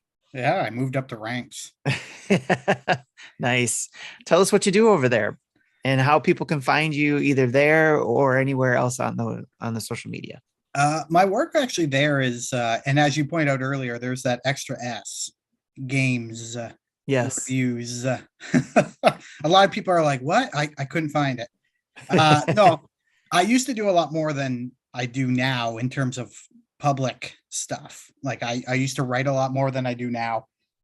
I spend so much time and I think, I don't know who does all that background work with the emails and the PR for Nintendo dads, but that's a lot of work going through all those emails, putting in all those requests, tracking Justin does most of that.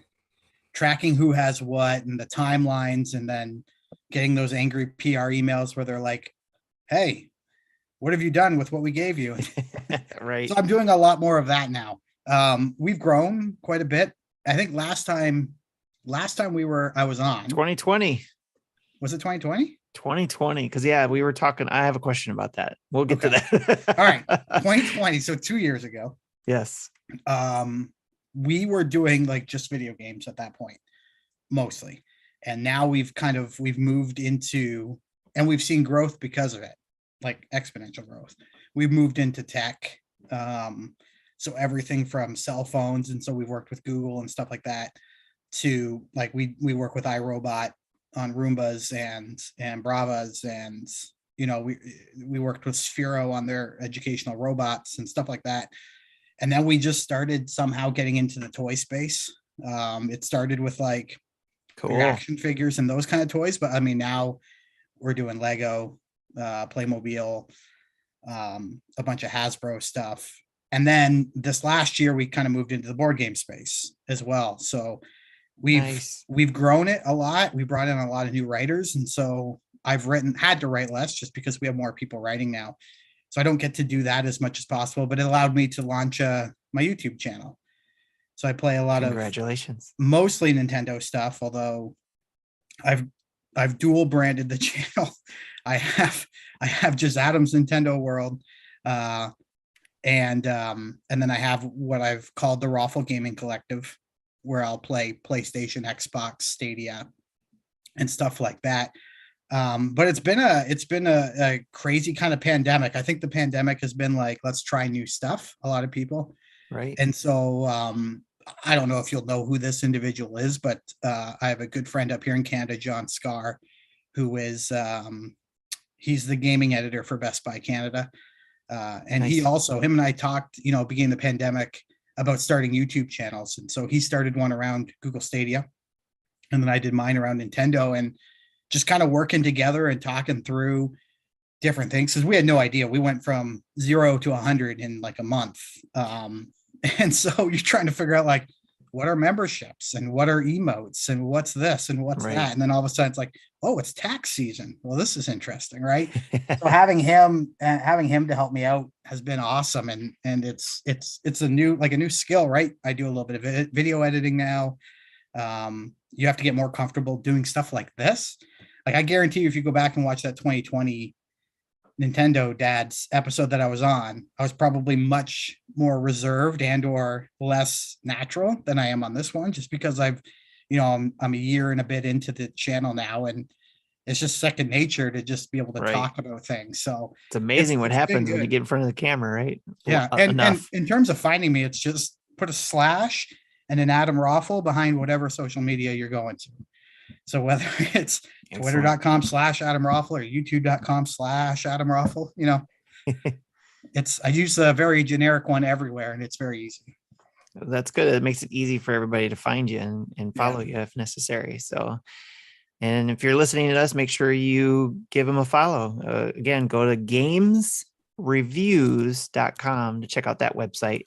Or like Adam said, follow him at Adam Roffel. That would be Adam and Roffel, ROFFEL. Yeah. Twitter, Instagram, YouTube. all the wonderful places to All go those to. good places. Yeah. So speaking of 2020, I noted that the last time you were on was May 2020. Did I have a bad take? No, it's just, I guess we've all just been busy or whatever. So, but we're trying to get better at getting people on the show and stuff like that. Especially now that we have a way to link people to it and make, kind of get on our schedule because we're so busy. We have so many people. No, No, I was just making a joke. I know. No, I'm just, it's just time flies. Yeah. Yeah. Time just flies. We all know as dads, right? You make plans for, and the next thing you know, 3 months would by. So, but as I was saying, last time you were on was May 2020. Some of what you mentioned there will kind of answer, you kind of already answered this question, but just kind of, just in case there's anything else, how has your gaming life changed since the last time you were on? Well, in 2020, I would have had a newborn. And so I wasn't probably around that time, wasn't gaming a whole lot. And we went through a tough period with games reviews for a little while where we had a lot of staff drop off. And I remember, not being able to post as much as you want ultimately will start impacting some of your relationships in terms of what people are willing to invest in you based on what you produce, right? And so we went through a tough stretch that year where we weren't doing as many reviews. It was in that time, like right after that time, where we kind of got dropped from Nintendo's pre-launch list.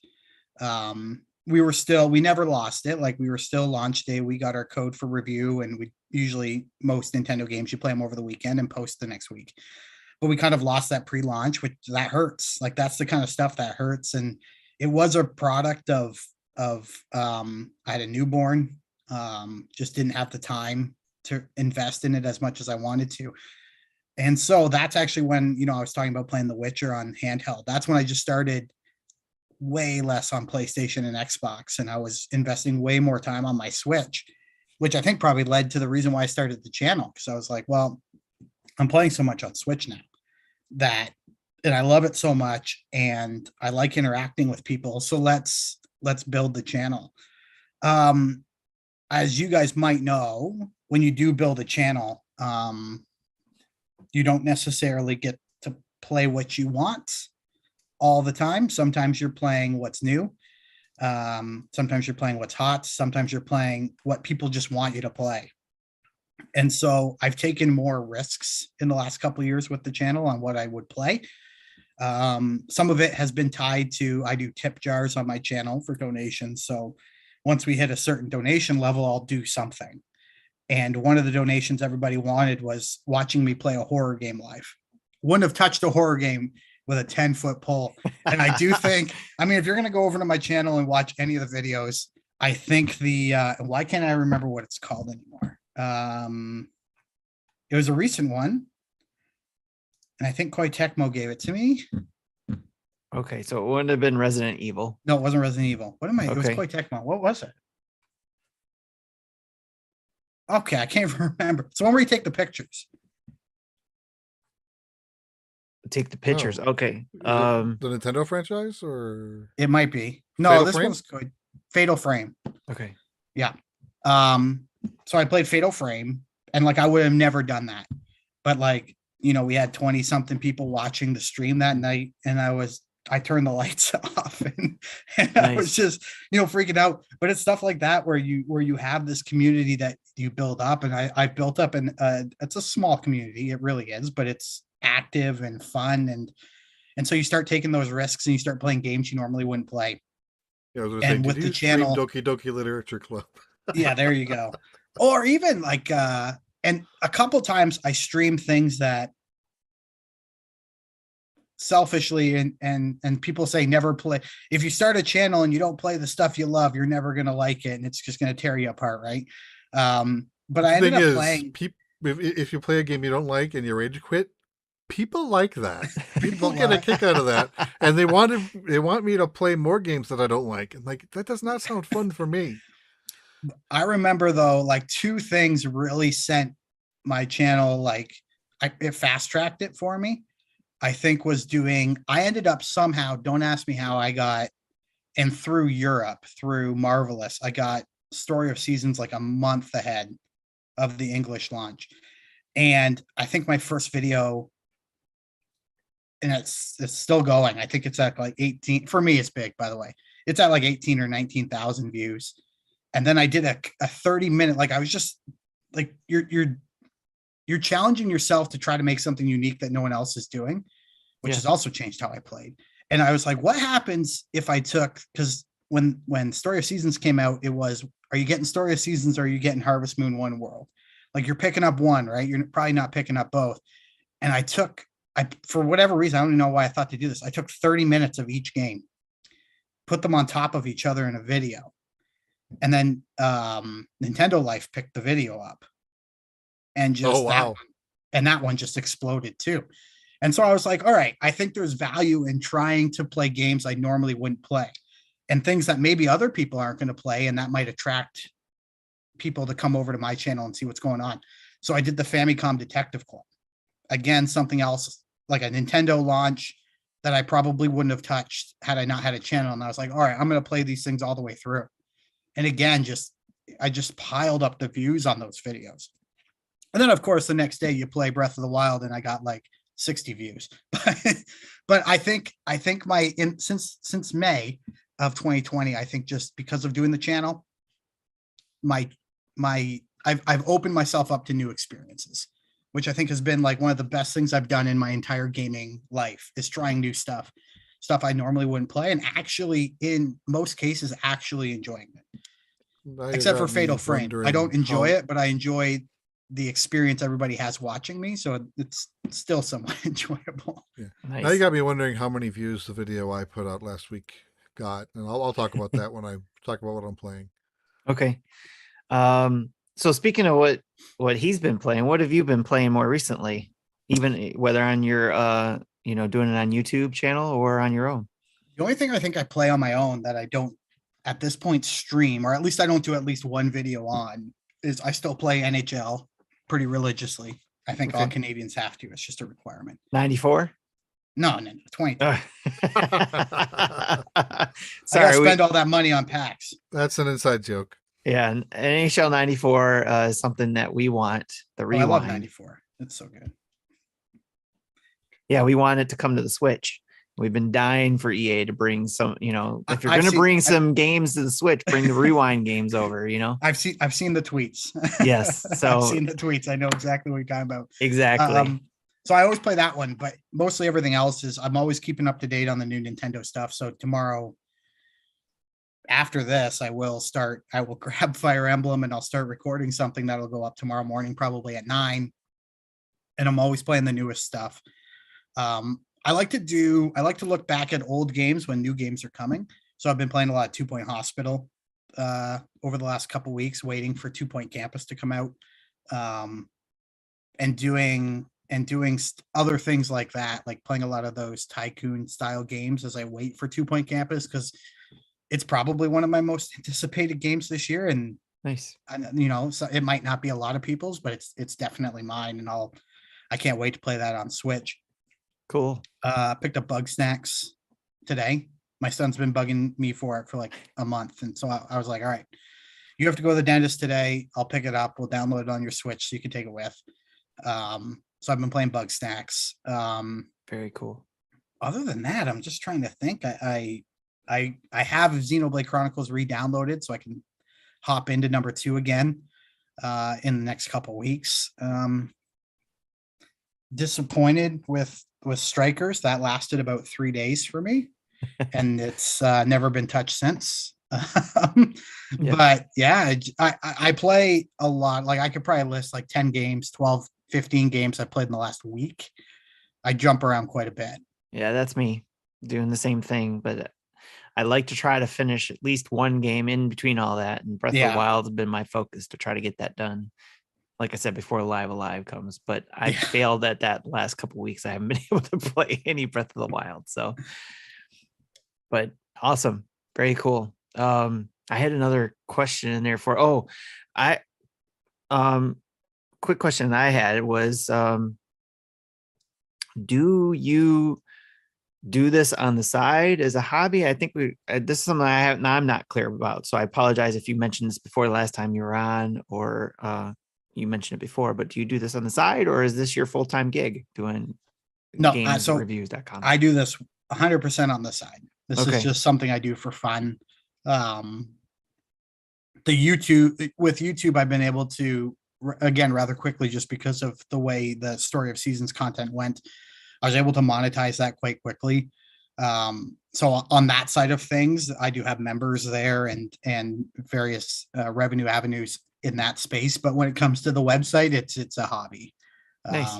And one that, I did it originally. I graduated with a master's in 2014. And I went back to my dad's mechanic shop to work when I was finished, because who wants to hire someone with a master's in history? So I was like, I wanted to keep my writing sharp. And so I just started scouring the internet and ran into a guy named Matt. And Matt was like, yeah, we'll give you a chance. And then I just started learning how to do it. So figuring out how you contact Nintendo, how do you contact Microsoft? How do you figure out who these people are? Okay. And that's been fun. And so I don't mind doing it and continuing to do it. And the games are nice and things like that. But I just like the challenge, the everyday challenge of maintaining what you have, building what you have. And, we've gone to a point where games reviews used to be even way more popular than it is today. But when I picked it up, because the previous person had left and I didn't have a ton of experience, we crashed, like the website crashed down to probably 10 or 12,000 unique views a month. And we've brought it back up so that we're in the 70s now, which is really great. But ideally we're going to get back to where we were before, where we were 100 and 120, a unique. So, but I like the challenge of it, and I'll continue doing it as a hobby as long as I'm having fun. That's the way to do it. Awesome. Do you ever consider about trying to do it full time, or any of this full time? No, I think I've worked too long, and some people aren't going to like this because, dirty bureaucrats and all that, but I've worked too long in government. I know what the Gotcha. I know what the benefits are of working long term in government when you retire. Yeah. So that's, with There's 3 your younger answer kids right there. Yeah, 3 younger kids. It's hard to step away, and if I was younger, it would be something I'd think about. If I hadn't, landed a job working for a politician and then getting into the public servant side of things, if I hadn't done that, we'd maybe be having a different conversation. But the way it's worked now, and I enjoy my job, so that helps too. That does help, definitely. Well, thanks a lot for answering those questions. And before we move on, I do want to say there was one comment we got in the chat here from Andros again. He said, content creation is so much work. Kudos to you, Adam, keeping up with all that stuff. It's difficult. Like I've never, and it's all been good. Like if I take everything that's happened, it's been a positive experience, but there's nothing like going through a subscriber lull where it's like weeks and weeks and you're like, that dial hasn't moved. It hasn't moved once in like 3 weeks. Or even like the viewership, like, you get these videos that are doing really well, and then you're like, well, I have only like 35 people watch this video. And then you have another one that's 35 and another one. And it does make you want to quit. But I think, and I'm sure you guys can attest to this, a great community of people who just love the stuff makes showing up and streaming for 8 people or 10 people on a Friday night, because I found Friday nights are not great nights for streaming. But when you do, and 8 or 10 people are showing up, but it's just, there's so much interaction with those 8 to 10 people, and they're there for you, they're supporting you. And so it makes it so much easier, and you stop worrying about the numbers, and you just have a good time. And I think that's where we've gotten to the point of, when I came in, that's where Nintendo dads is not worrying about the numbers.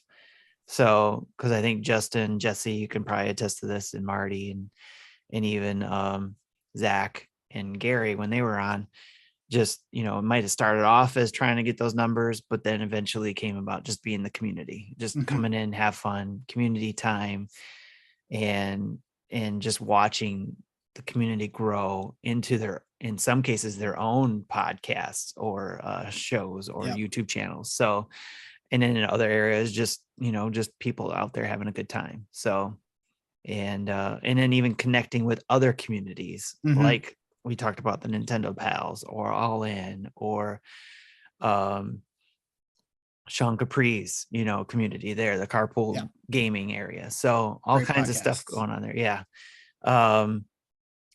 So just, it's always been just about the community, I guess, since I've come in, and it continues to be that to this day. It's really the only way to go. Yeah. And like we had a new viewer come in the other day and they were interacting, and then just watching everybody welcome that person. Yes. And you're like, they might never come back, but like, this is the community you built. Yep. People are so happy to have someone new in the chat, and they're asking them questions, asking them what they like in games and stuff like that. It's just like, this makes it so worth it. Like you just made 10 people's nights.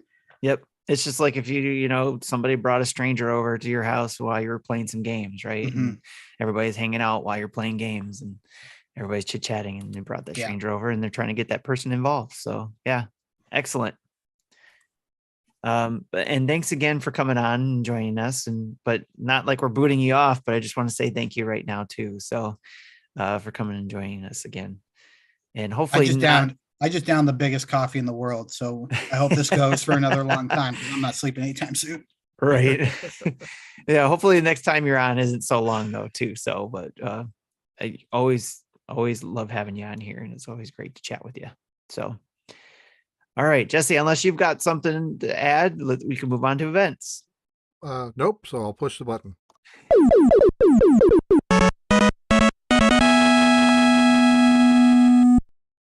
So as I mentioned earlier, one of the major events we do in the Nintendo Dads community is the dinner table. Which is every third Friday of the month, the Nintendo Dads Discord community get together to discuss whatever's on our minds. So, and it's also been known to be good therapy too. So, but in order to join that conversation, where we get in Discord, we go into a voice channel and just sit back and chit chat. You have to be a Patreon or a Twitch subscriber. Once you're one of those two, you should be able to get into our Discord channel and then join in the call, which will be July 15th in July at 10 p.m. Eastern time. If you can't get into our Discord and you've done one of those things, one, make sure you've got your accounts connected. That's been the biggest issue, is that some people don't have their accounts connected to both those areas between Discord and Patreon, or Discord and Twitch, or they're using two different accounts or whatever the case. Other times the two systems aren't talking to each other. And then that's where I come in. If you need to get into, or you're looking to get into our Discord, hit me up in the DMs. You can hit me up at neoprime33, #0033. That's my user ID. You can send me a message in the DMs to say, hey, Tim, hook me up. I've subscribed and can't get in, and we'll work on it together. But that's, again, just come in and hang out in the Discord, chit chat with us in the different channels, or to, again, join us in the dinner table every third Friday of the month. And like I said earlier, we're also talking about maybe adding a breakfast table. So especially if you don't hang out at 10 o'clock at night, maybe you like to hang out early in the morning. So we're still working out the time on that. But anyways, that's our latest events. Jesse, let's go to what we've been playing.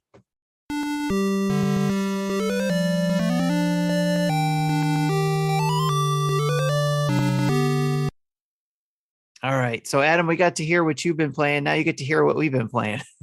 Before I move on to you, Jesse, I'll mention real quick what Justin meant. I had to bring up one of the games he's been playing, and that is Roller Champions. Now, why am I bringing this up? Because as Jesse mentioned earlier, people like to watch us angrily stop a game.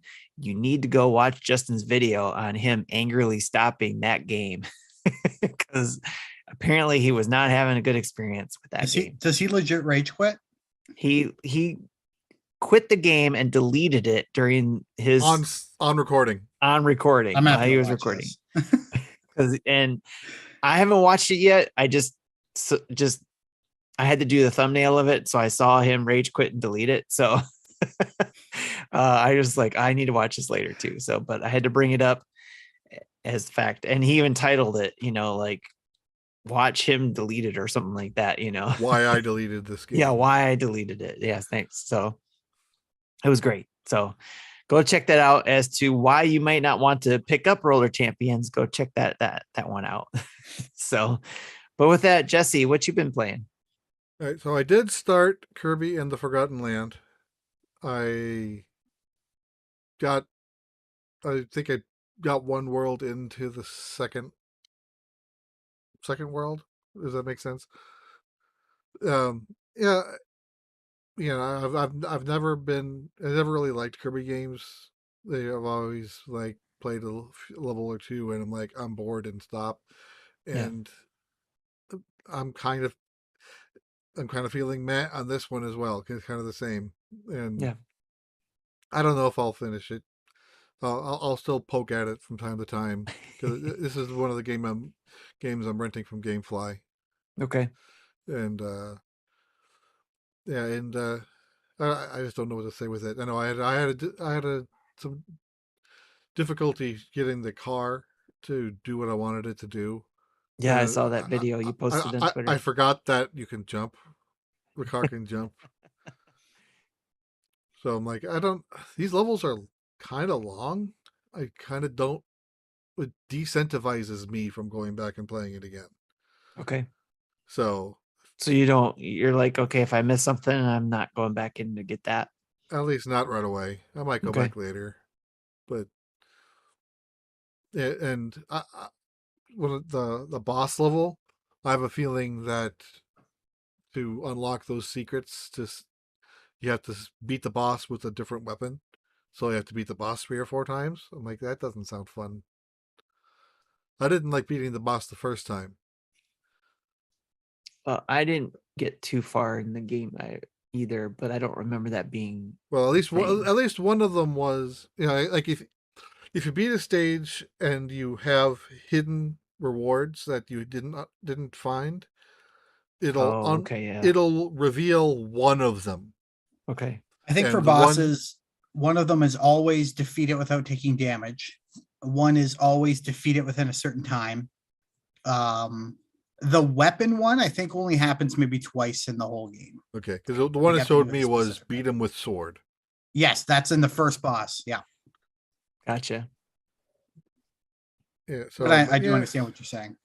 So I'm not that. I'm not feeling really good about that game. I'll give it another play session or two before I decide what I'm going to do with it. From my understand, though, too, it ramps up, not quickly, but it ramps up. Okay. So how many worlds are in the game? 5. Plus 5 to like roll the credits. Yeah, and then I know there's content after that. And then there's this kind of a 6th world, I think. I'm trying to think through them all now. So I'm still really early. Yeah. So I think in the first world, I think I was missing 8 or 9 of the 6. 6 and then another one. Okay. Yeah. Okay. And then on Friday, I received my Playdate that I ordered. I must have been like really early into group 2 because I got mine last week. I think Tim got his yesterday. Yes. So I did an unboxing video, a setup video, and a quick little let's play of the first 2 games that it ships with. And I want to play more of that second game. I just haven't had a chance to do it yet, just because I either have to play it on my computer with the Mirror app running, otherwise I can't see the screen, or I have to sit in a well-lit room, and I don't have a lot of well-lit rooms in this house. What's the elevator pitch for this thing? Oh, I don't have it. I don't have it with me to show you, but it's think like a Game Boy with a crank. Oh, okay. I see. I see Tim's. All right. Okay. when you buy the system, you get season 1 of games for free. It ships with 2, and then you get delivered 2 more games every Monday for the next 11 weeks after that. Then Okay. they said they'll have a season 2 that'll likely cost some money. They haven't decided or haven't disclosed yet how that's going to work. And they have Okay. an SDK for developers to write games for completely free, and then those developers can sell the games or just put the games up for download for free and to side load onto the unit. In order to do that, you have to log into your account at play.date and upload the side loaded file through the website to attach it to your account. Then it'll be available for you to download through the Wi-Fi. Okay. All right. And I did find a Sudoku game, not Sudoku, Picross game that I started playing. There's some issues with the UI, but for something that one person did, I'm like, not all that surprised there. I'm not expecting Jupiter quality here. Mecca asks, can it play Doom? I think it can. I think someone has a Doom port. I'm gonna download that for sure. Side load Yeah. that one, I should say. Yeah. So yeah, and there's I mentioned the Mirror app. It's an app you can download for free, and when you connect you can connect it through USB-C to your PC to mirror the screen. It says it also supposed to mirror the sound, but I wasn't able to get sound out of it out of normal speakers. I had to plug in a 3.5 millimeter aux jack, so like 2 male connectors, one into the unit and one into the microphone port on my PC, and then I can have then OBS can then pick up on it. So that's how I was able to get the game sound, the system sound into my video. So kind of confusing. Mecca's asking what Jupiter is. Jupiter is the developer of all the Picross games that I like to play. They also did the Murder by Numbers one too, didn't they? No, that's not Jupiter. Oh, they didn't do that one? Okay. No. All right. My bad. That one still is a fun game to play. Yes. So yeah, I got two more games delivered. I haven't had a chance to play them yet. Hopefully I'll have some time this weekend to do that. And then I'm also still waiting for my Doki Doki Panic Famicom Disk System game to come in. It apparently has shipped, but I wasn't given the tracking number. So they say you'll get it anywhere between the 20th and the 2nd. I'm like, well, okay. I know I haven't gotten it yet, so hopefully I get it soon. When I do get that, then I plan on doing another stream with showing Doki Doki Panic and the 2 Zelda games on the. I'm kind of curious to see that Doki Doki Panic one on the Disk System version of that. I'm looking forward to trying that. Yeah. Cool. Well, and I think that's it, right, Jesse? That's what you've been playing. That's it. Preparing to play. All right. Yep. Well, speaking of Playdate games, I've also been playing with my Playdate, which I'm playing currently in Casual Birder, which I'm actually having fun with. That's a game that I had fun with when I did my video and want to play more of. Yeah, it's almost like you're capturing birds, but you're just using your camera, take pictures of birds and stuff, and going through this village, and you have competing bird picture people. Rivals. Yes. So it has a Pokemon feel to it in a way. So, and then also and these are very blue like rivals. Yes. To making a Pokemon comparison. Yes. And also I tried out the Whitewater Wipeout game, which is this year. I didn't like that one. That one you have to figure out on your own. There was no tutorial whatsoever. Right. And I got 4 points the first time I played it. First time I played it, I got 0 points. So Okay, because so I I couldn't beat you. figure out the mechanics of it. But basically, you're using the what you call it, Crank. the crank. Thank you. To maneuver the surfboard and the surfer, on the wave, and so you kind of go back and forth with the crank to kind of do tricks like you would on a skateboard in Tony Hawk's skateboard, game, but you're doing these tricks and you're trying to get points on how well you can jump off the wave and do a 360 or whatever and stuff like that. And And there are leaderboards in that game. I got Yes. 16 points the second time I played it. I launched a leaderboard, and they're like 14 million. Like, how? yeah, they're in the millions, hell? and I'm just like, Are these okay, legitimate? yeah, like who hacked that to get that? No, but yeah, that discouraged me, and I went on to the casual birder game, and then I'm actually having fun with that one. So again, another distraction, but this one is nice and easy to put in my pocket and have in, when it's time to go use the restroom. I could use this. So. Assuming the restroom is well lit. True. If I'm going into a public restroom, that's another issue, but well, I don't necessarily like sitting there. When my kitchen's complete, that should be well lit enough for me to actually sit down and play the games upstairs. Otherwise, I have to play it here at the computer using the Mirror app in order to do anything.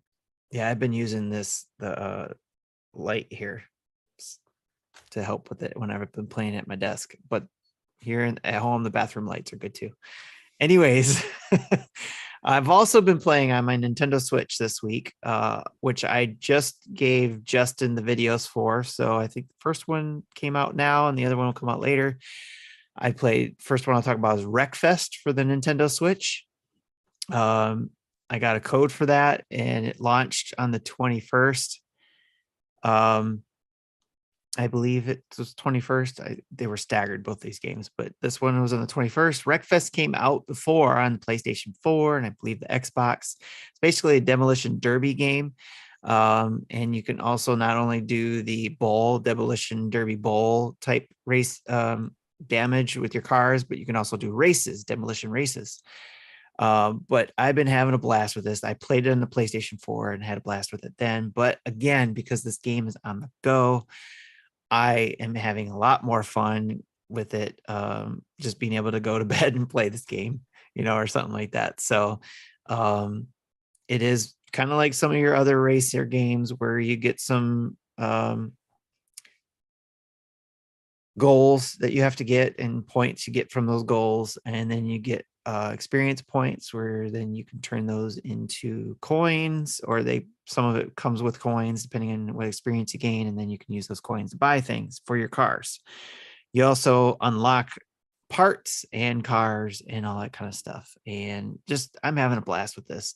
And as I said in my video, again, and kind of like what we talked about earlier with Outer Worlds, if you're there for the visuals, you're not going to get it here. So although I will say this, it does look pretty good for being on the Switch on the go, especially I've been playing in handheld. And even when I did it docked for the video, it looked good for me. I had no complaints. There were no frame rate issues for me being a race game. Nothing that stood out to me to where I could say right now that this was a problem. So, but I would say, go watch my video, go watch the trailers or the videos for that from others and see if this is a game for you on the Switch, and check it out.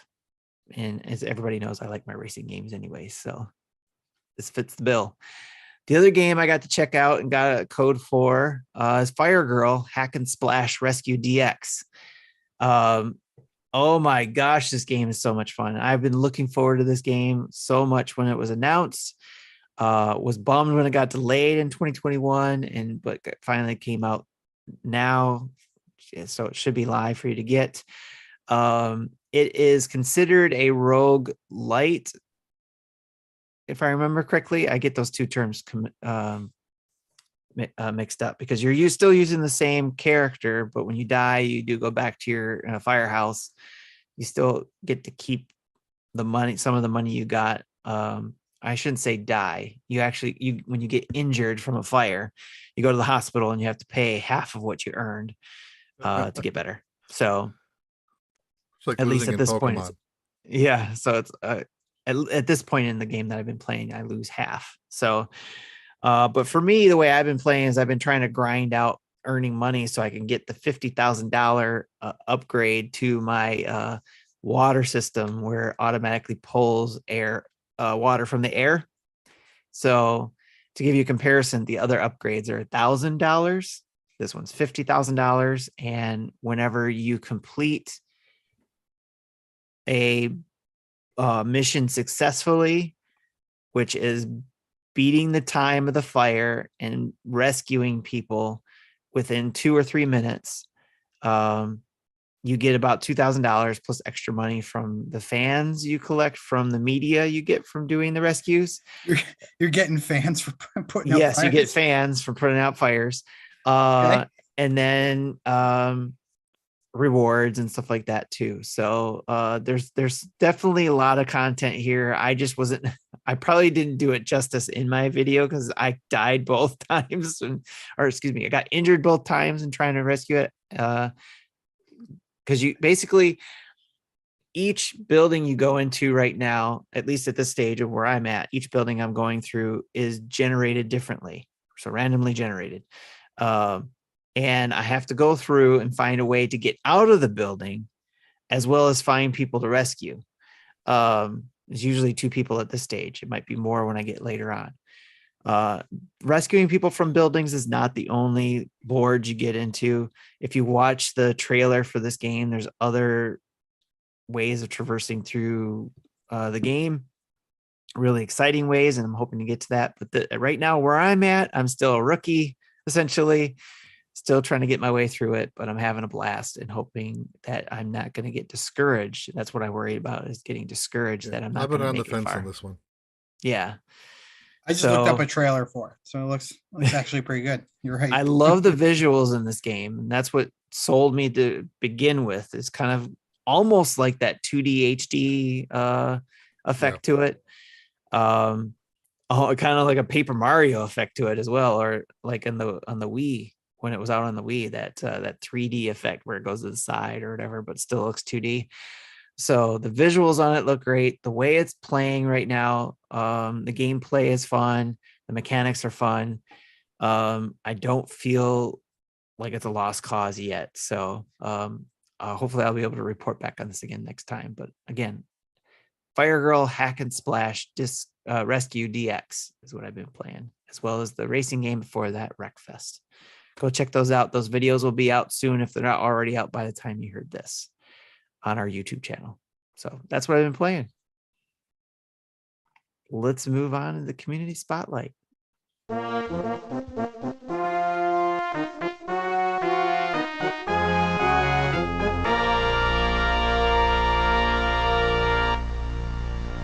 And in our community, go ahead. Before we start, the 69-minute timer that we started finished 13 minutes ago. Excellent. Awesome. So, thanks for the update. If you forget what that was about, just rewind 83 minutes to figure it out. Because we're not telling you.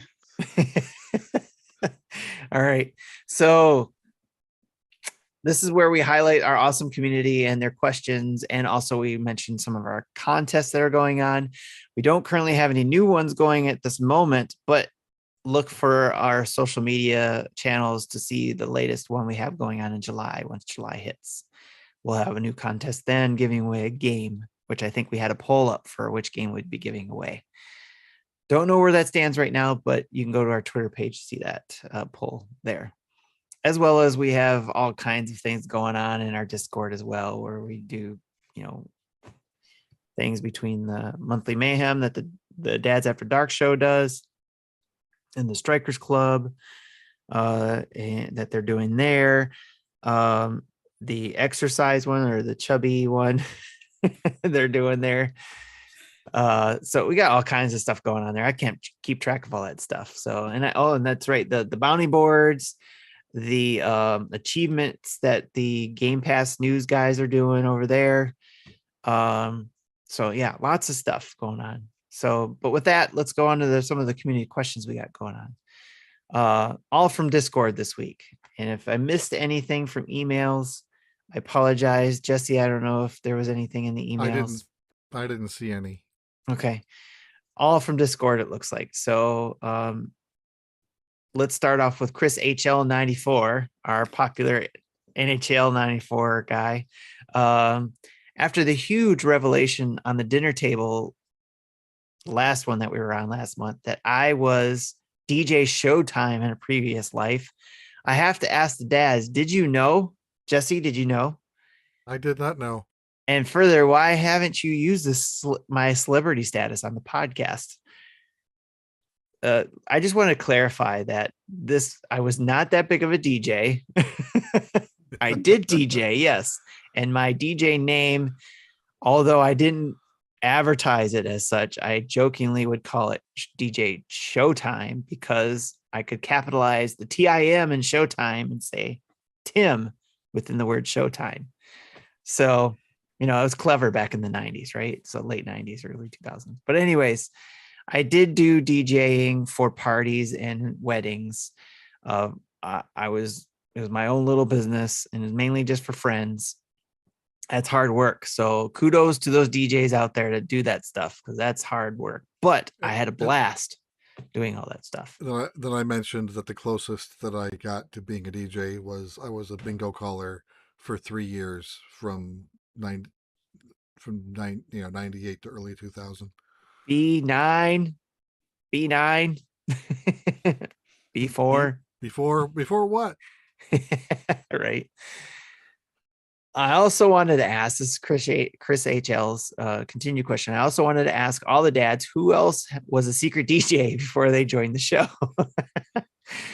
So there was, I don't know about the DJ stuff, but if you don't remember, Jesse, Justin, and Gary were part of a boy band at one time, right? Yeah, as real of a boy band as my movie career with Leonard. That's right. You're a famous dude, man. So, all right. On to the next question from Mecca. Would not be right if we did not have a Mecha Dragon 101 question. So, and here's his question. I just saw this Watch Mojo that I think would make for a good question. What are some video game terms or just things, especially in video games from back in the day, that millennials or younger people won't know about today? I think I don't remember who said it. Might have been Blanco, but paddle accessory required. Yes. Adam, you got any?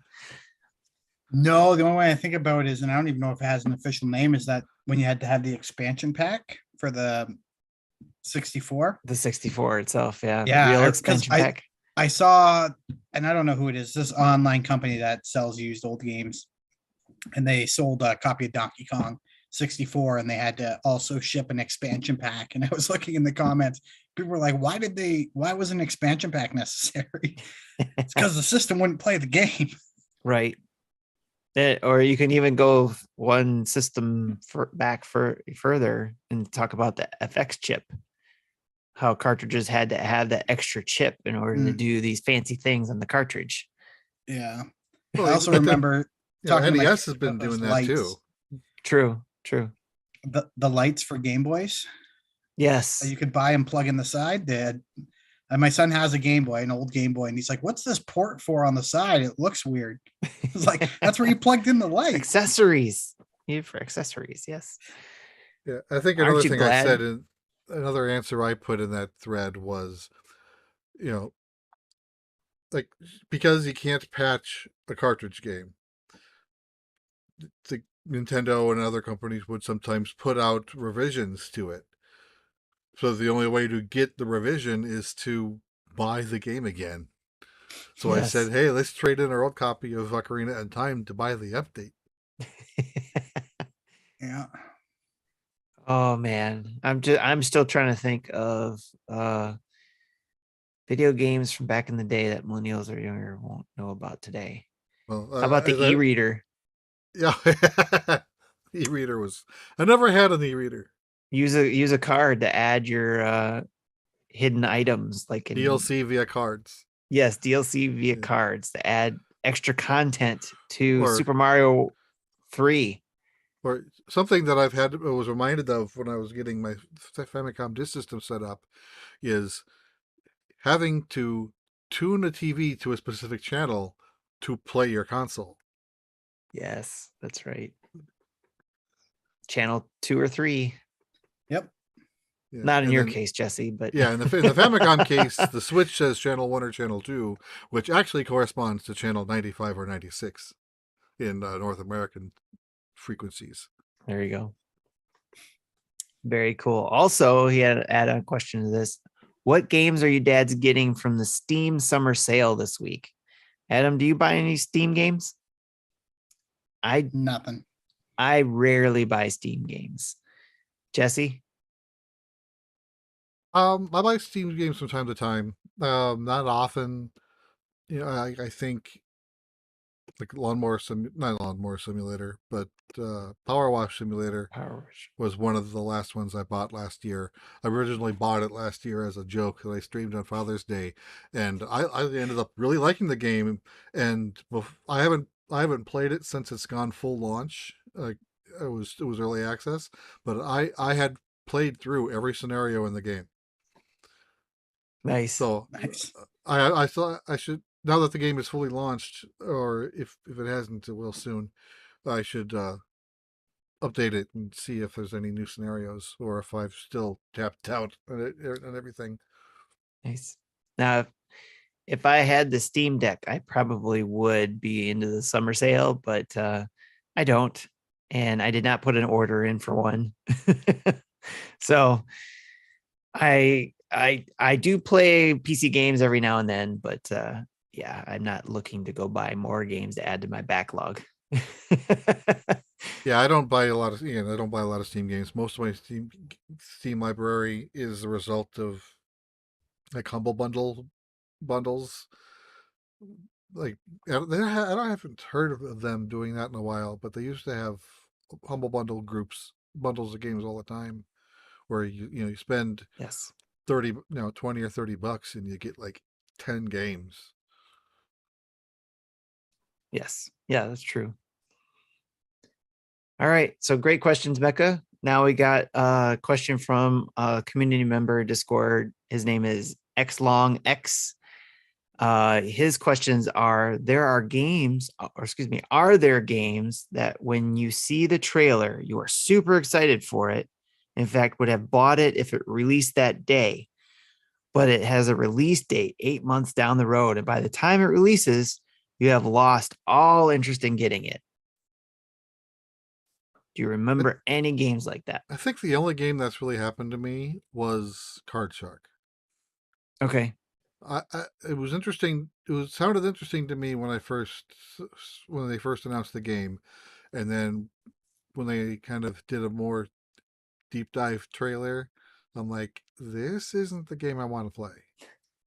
So I didn't buy it. I can't think of any recently. I know there have been. I just can't, off the top of my head, I can't think of any. Right. The difference is though, is I tend not to watch a lot of really early stuff, which is why I've liked what Nintendo has been doing as of late, where you're getting a direct in, like we got a direct in February and those games are coming out now. Yeah. So we're talking 6 months. But like, I could see this happening with Fable, because they announced it. They showed off that 10-second little teaser thing, and they talk about who's developing it and all this stuff. And every time I hear something new, like that's just a little drop of information, I feel like I'm getting less excited for it. Like my hype level is not as high as it was when it was like, whoa, new Fable. And now it's like, oh, this is who's doing it. And I'm like, So I think Fable might be that one. Okay. By the time it comes, I might just be out. For me, I think there's probably a better one, but I think Strikers is one for me where when it was announced, I was excited about it. Was like, oh, sweet, a new Strikers game, because all the hype the previous ones got. But then when it finally rolled out, it's just like I ended up, like I said, not getting it because I evaluated instead of just. There's something to be said about a game being launched within a window of hype to where it's like, okay, here they announced it, you're hyped for it, you're all gung-ho for it. So within that window could be different for all of us, because I think his next question is like, what is the time frame that a game would have to come out to still have your interest? For each of us, it's probably different. For me, it's probably, within a couple of weeks, if I'm still hyped for the game, I'm going to probably buy it like I intended to when I first saw it. But if I have any longer to think about it and evaluate it, like I did with Strikers, where I was like, you know what, my kids aren't probably going to be interested in playing this with me. Yes, the community's playing it, but I suck at this type of stuff. So, and I don't play it. The reason why I suck at it is because I don't play it enough to get good at it. So because I'm playing everything else or don't have the time. So my time is limited to get good And then at when it. you do play it, you spend more time responding than actually playing. Right. So it was more of a reevaluation saying, okay, you know what, maybe I shouldn't get this. And, or at least I didn't pre-order it. So who knows, it might change that I may still end up buying it. But that's when it's like after a few weeks when I started evaluating it more is when I might change it, or if there's no money already spent on it. Like there's been cases to where did I get buyer's remorse on maybe a limited run thing? Not really. I don't think, because that's a little bit different because the pre-order's up and I don't want to lose that, I guess. And it's usually games that are already out. So I guess what it comes more so is like, okay, I have to wait several months to get that limited run game. So I'll end up buying digitally if I really want to play it that bad. But yeah, I have buyer's remorse often. And I think it's because I get that a lot. And I don't know if it's a Canadian thing, but I remember, so I didn't buy, and I was super hyped for Dragon Quest Builders coming to Switch, and I didn't buy it. And it got to a point where it was no longer in stores, and to buy a copy in Canada was $100 and something.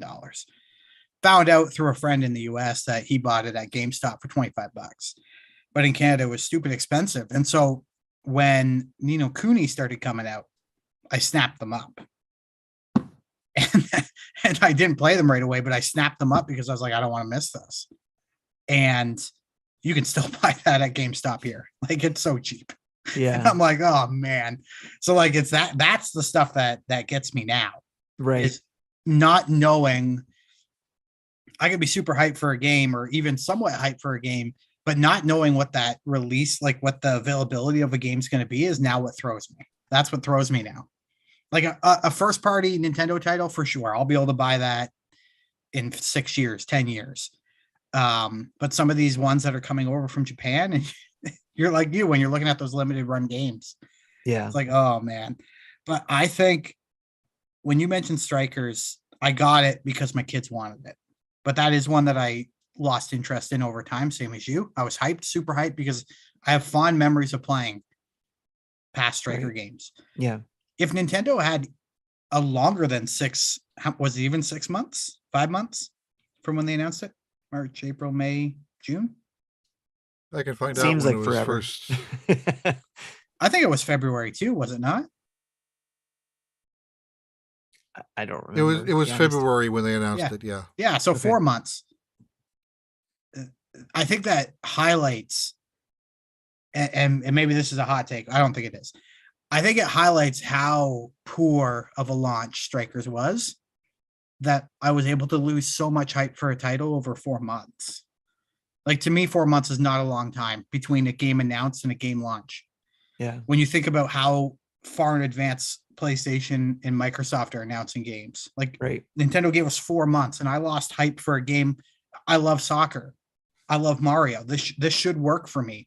And it was just those 4 months, the whole thing just fell apart when you're like, there's not going to be anything here to play. There's going to be no, I couldn't even imagine if they had stretched this over 6 or 8 months, what they would have done. Right. So True. Yeah, that was a hard one for me. I agree with you on that. As you were talking about that, I read what Ebicel said. Zelda thinks you have player's remorse on Breath of the Wild to me. All right, Ebicel. Thanks a lot, sir. Oh man, that's awesome. All Yeah, right. and So most of the time, like if I see a trailer and I'm excited for the game, I stay excited, even if it's 2 years. But you know, but yeah, He's more selective than us, Tim. I am. I am excited about far less than most people are excited for. yeah. Well, and X Long said that his is most apply his reactions are usually applied to indie games and not first party Switch games. So he tends to lose that that will to buy, I guess, on indie games, or because a lot of times as we've seen, and I can't remember off the top of my head, we see indie games mentioned in the indie showcase. And we never hear about it again for a very long time. I shouldn't say never. For a long time, we don't hear about it. And we're wondering, where is it, Silk Song? Where is it? So is Silk Song one of those things where you might lose interest, or is it holding its weight, I guess, too? Yeah, Or maybe it's relit because the Xbox showed it off, so, and everybody's wondering, ooh, is Nintendo going to drop it when they do theirs? So who knows? I have a shorter leash for indie games for sure. Right. Like the fact that Mini Motorways was, I mean, it was on other platforms before Switch, but the fact that it was shown off at the showcase, announced it was coming later that day. If it hadn't been that way, it's probably a game I never would have touched. So for me, it was a little bit different because I found out they were doing Mini Motorways, and I was able to play a demo of it, or the version of it, on Steam. So this is an example of being able to play a game on Steam, because I was doing an interview with the developers on that one. And so I wanted to play it because I really loved the mini, what's the name of that train one? Mini. I know what you're talking about.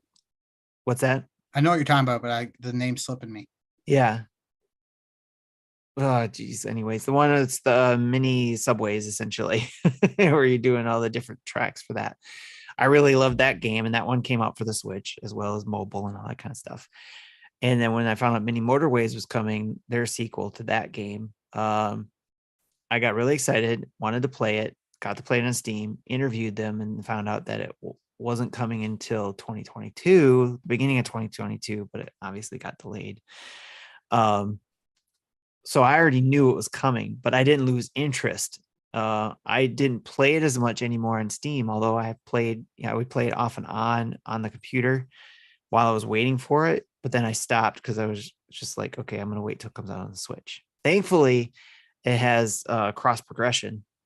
Mm-hmm. So if you were playing on Steam, you're able to carry over your Steam saves and stuff like that, which was really cool. But for that one, for me, I didn't lose interest on that one, even though it was way out for me, understanding when it was coming out. I guess it just depends how much you have experienced it. I think that's why. Yes. Because I'm that way with, I don't know if you've played Let's Build a Zoo on Steam. I've heard about it, but no, I haven't. But it's coming to Switch sometime in 2022, but there's no announcement. But like, I enjoyed it so much on Steam that I'm the same way. Like whenever if that game launches in 2023, it's day one, I'll buy it and I'll play it. You'll be ready. I know what it is. There you go. Yeah. See, that's what I was trying to get at too, is I think it's just different for all of us.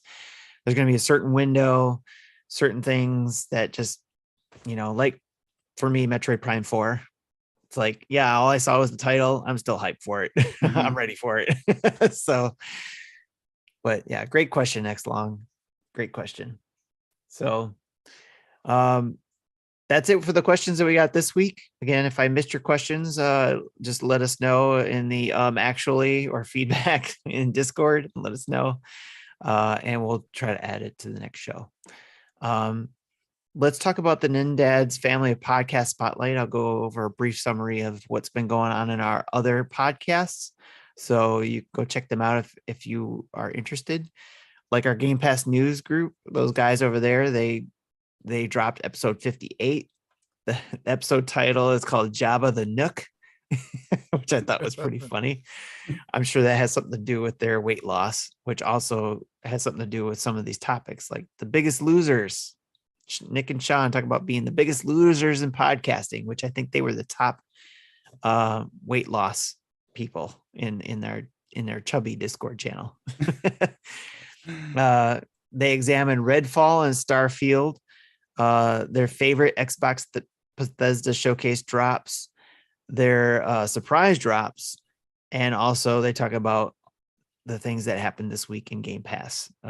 So go check them out, take a listen, especially if you're overwhelmed with all that happens in Game Pass. It's a great podcast to listen to get an idea of what to play, especially if you kind of follow what they like to play. Then, of course, like I talked about before, Dad's After Dark show, they dropped episode 102. Nintendo's About to Make Us Very Happy is the title of that one. They talk about their Father's Day, their gaming summer game fest favorites, and the pre-order failure that was Xenoblade Chronicles 3. Adam, by the way, did you have any issues with that as well? Did you try to get that special edition? No, I think younger me would have been all over it, but older me's like, this is more stuff I got to put somewhere. Yes.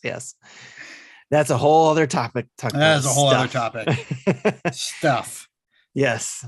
And then our other podcast in our family podcast is Retro Logic, which they have actually 3 different podcasts going.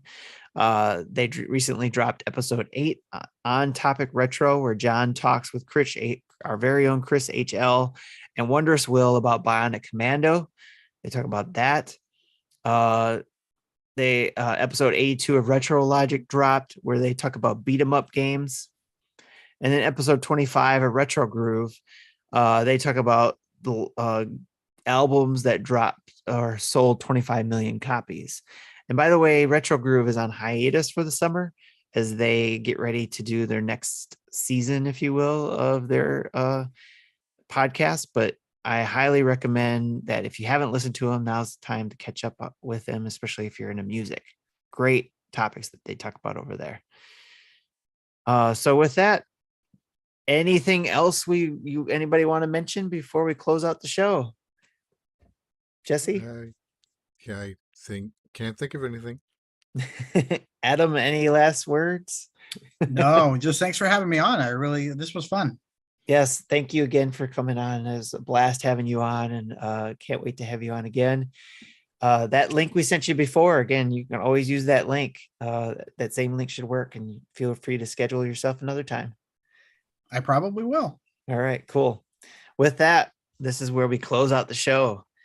And we want to thank all of our subscribers, wherever you're at, YouTube, Twitch, Patreon, wherever. Thank you so much for following us and subscribing to us.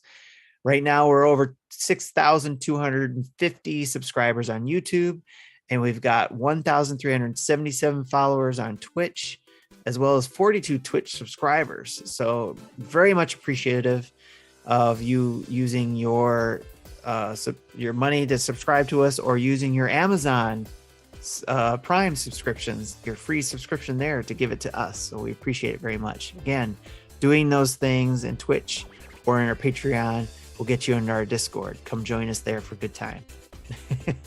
Don't forget to use NINDADS at Manscaped for 20% off, or Gooder for a percentage off there.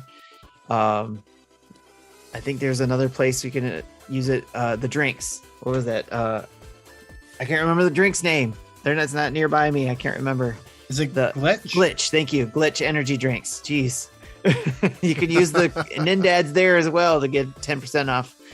I knew that out there. It glitches everywhere. Get their stuff. Anyways, check out our merch store via nintendodads.org/merch. Man, my mouth is not working. Huge thanks to our Patreon producers, Dave Ernsberger, Solo Something, Alexander Ocampo, RJ Kern, and Chad Benoist. Thank you all so much for your Patreon producer levels, as well as all our Patreon subscribers. Again, thank you so much at any level. Check out our website again at nintendodads.org, where you can find our latest videos, our latest tweets, podcast information, our blog about Father's Day. Even though Father's Day is past, you can still find some good information there and our favorites there. All kinds of good stuff there. You can also find us anywhere on social medias using Nintendo Dads, excuse me. You can email us at nintendodads@gmail.com or call in and leave us a voicemail. Yes, the good old-fashioned voicemail, where Marty is waiting for you to get your call there and take your voicemail at 929-25-NDADS or 929-256-3237. Give us some voicemails. We haven't got a good amount of voicemails in a while. I think that'll be fun. Maybe we'll just do an episode just full of voicemails. That'd be fun, right, Jesse? Sure. He says no. That just means it's a lot. It's that much more work for me. Right. He's gonna wait. He's like, wait till I go on vacation for that. So, big thanks to OC Remakes for the music you hear throughout the show and right now. And download from your favorite podcast app of choice like Castbox, iTunes, Stitcher, Google Play Music, or Spotify. And if you can leave a review, please do so. 5 stars. Or if it's anything lower, go give it to the Mega Dads, like we always say. So with that, this is Tim, Jesse, Adam, and for an absent Marty and Justin, we'll check you later. Bye-bye. And good night, peeps.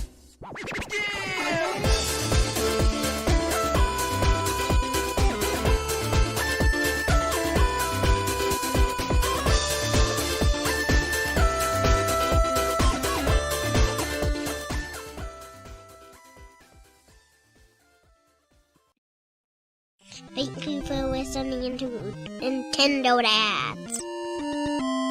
If this is your jam, you are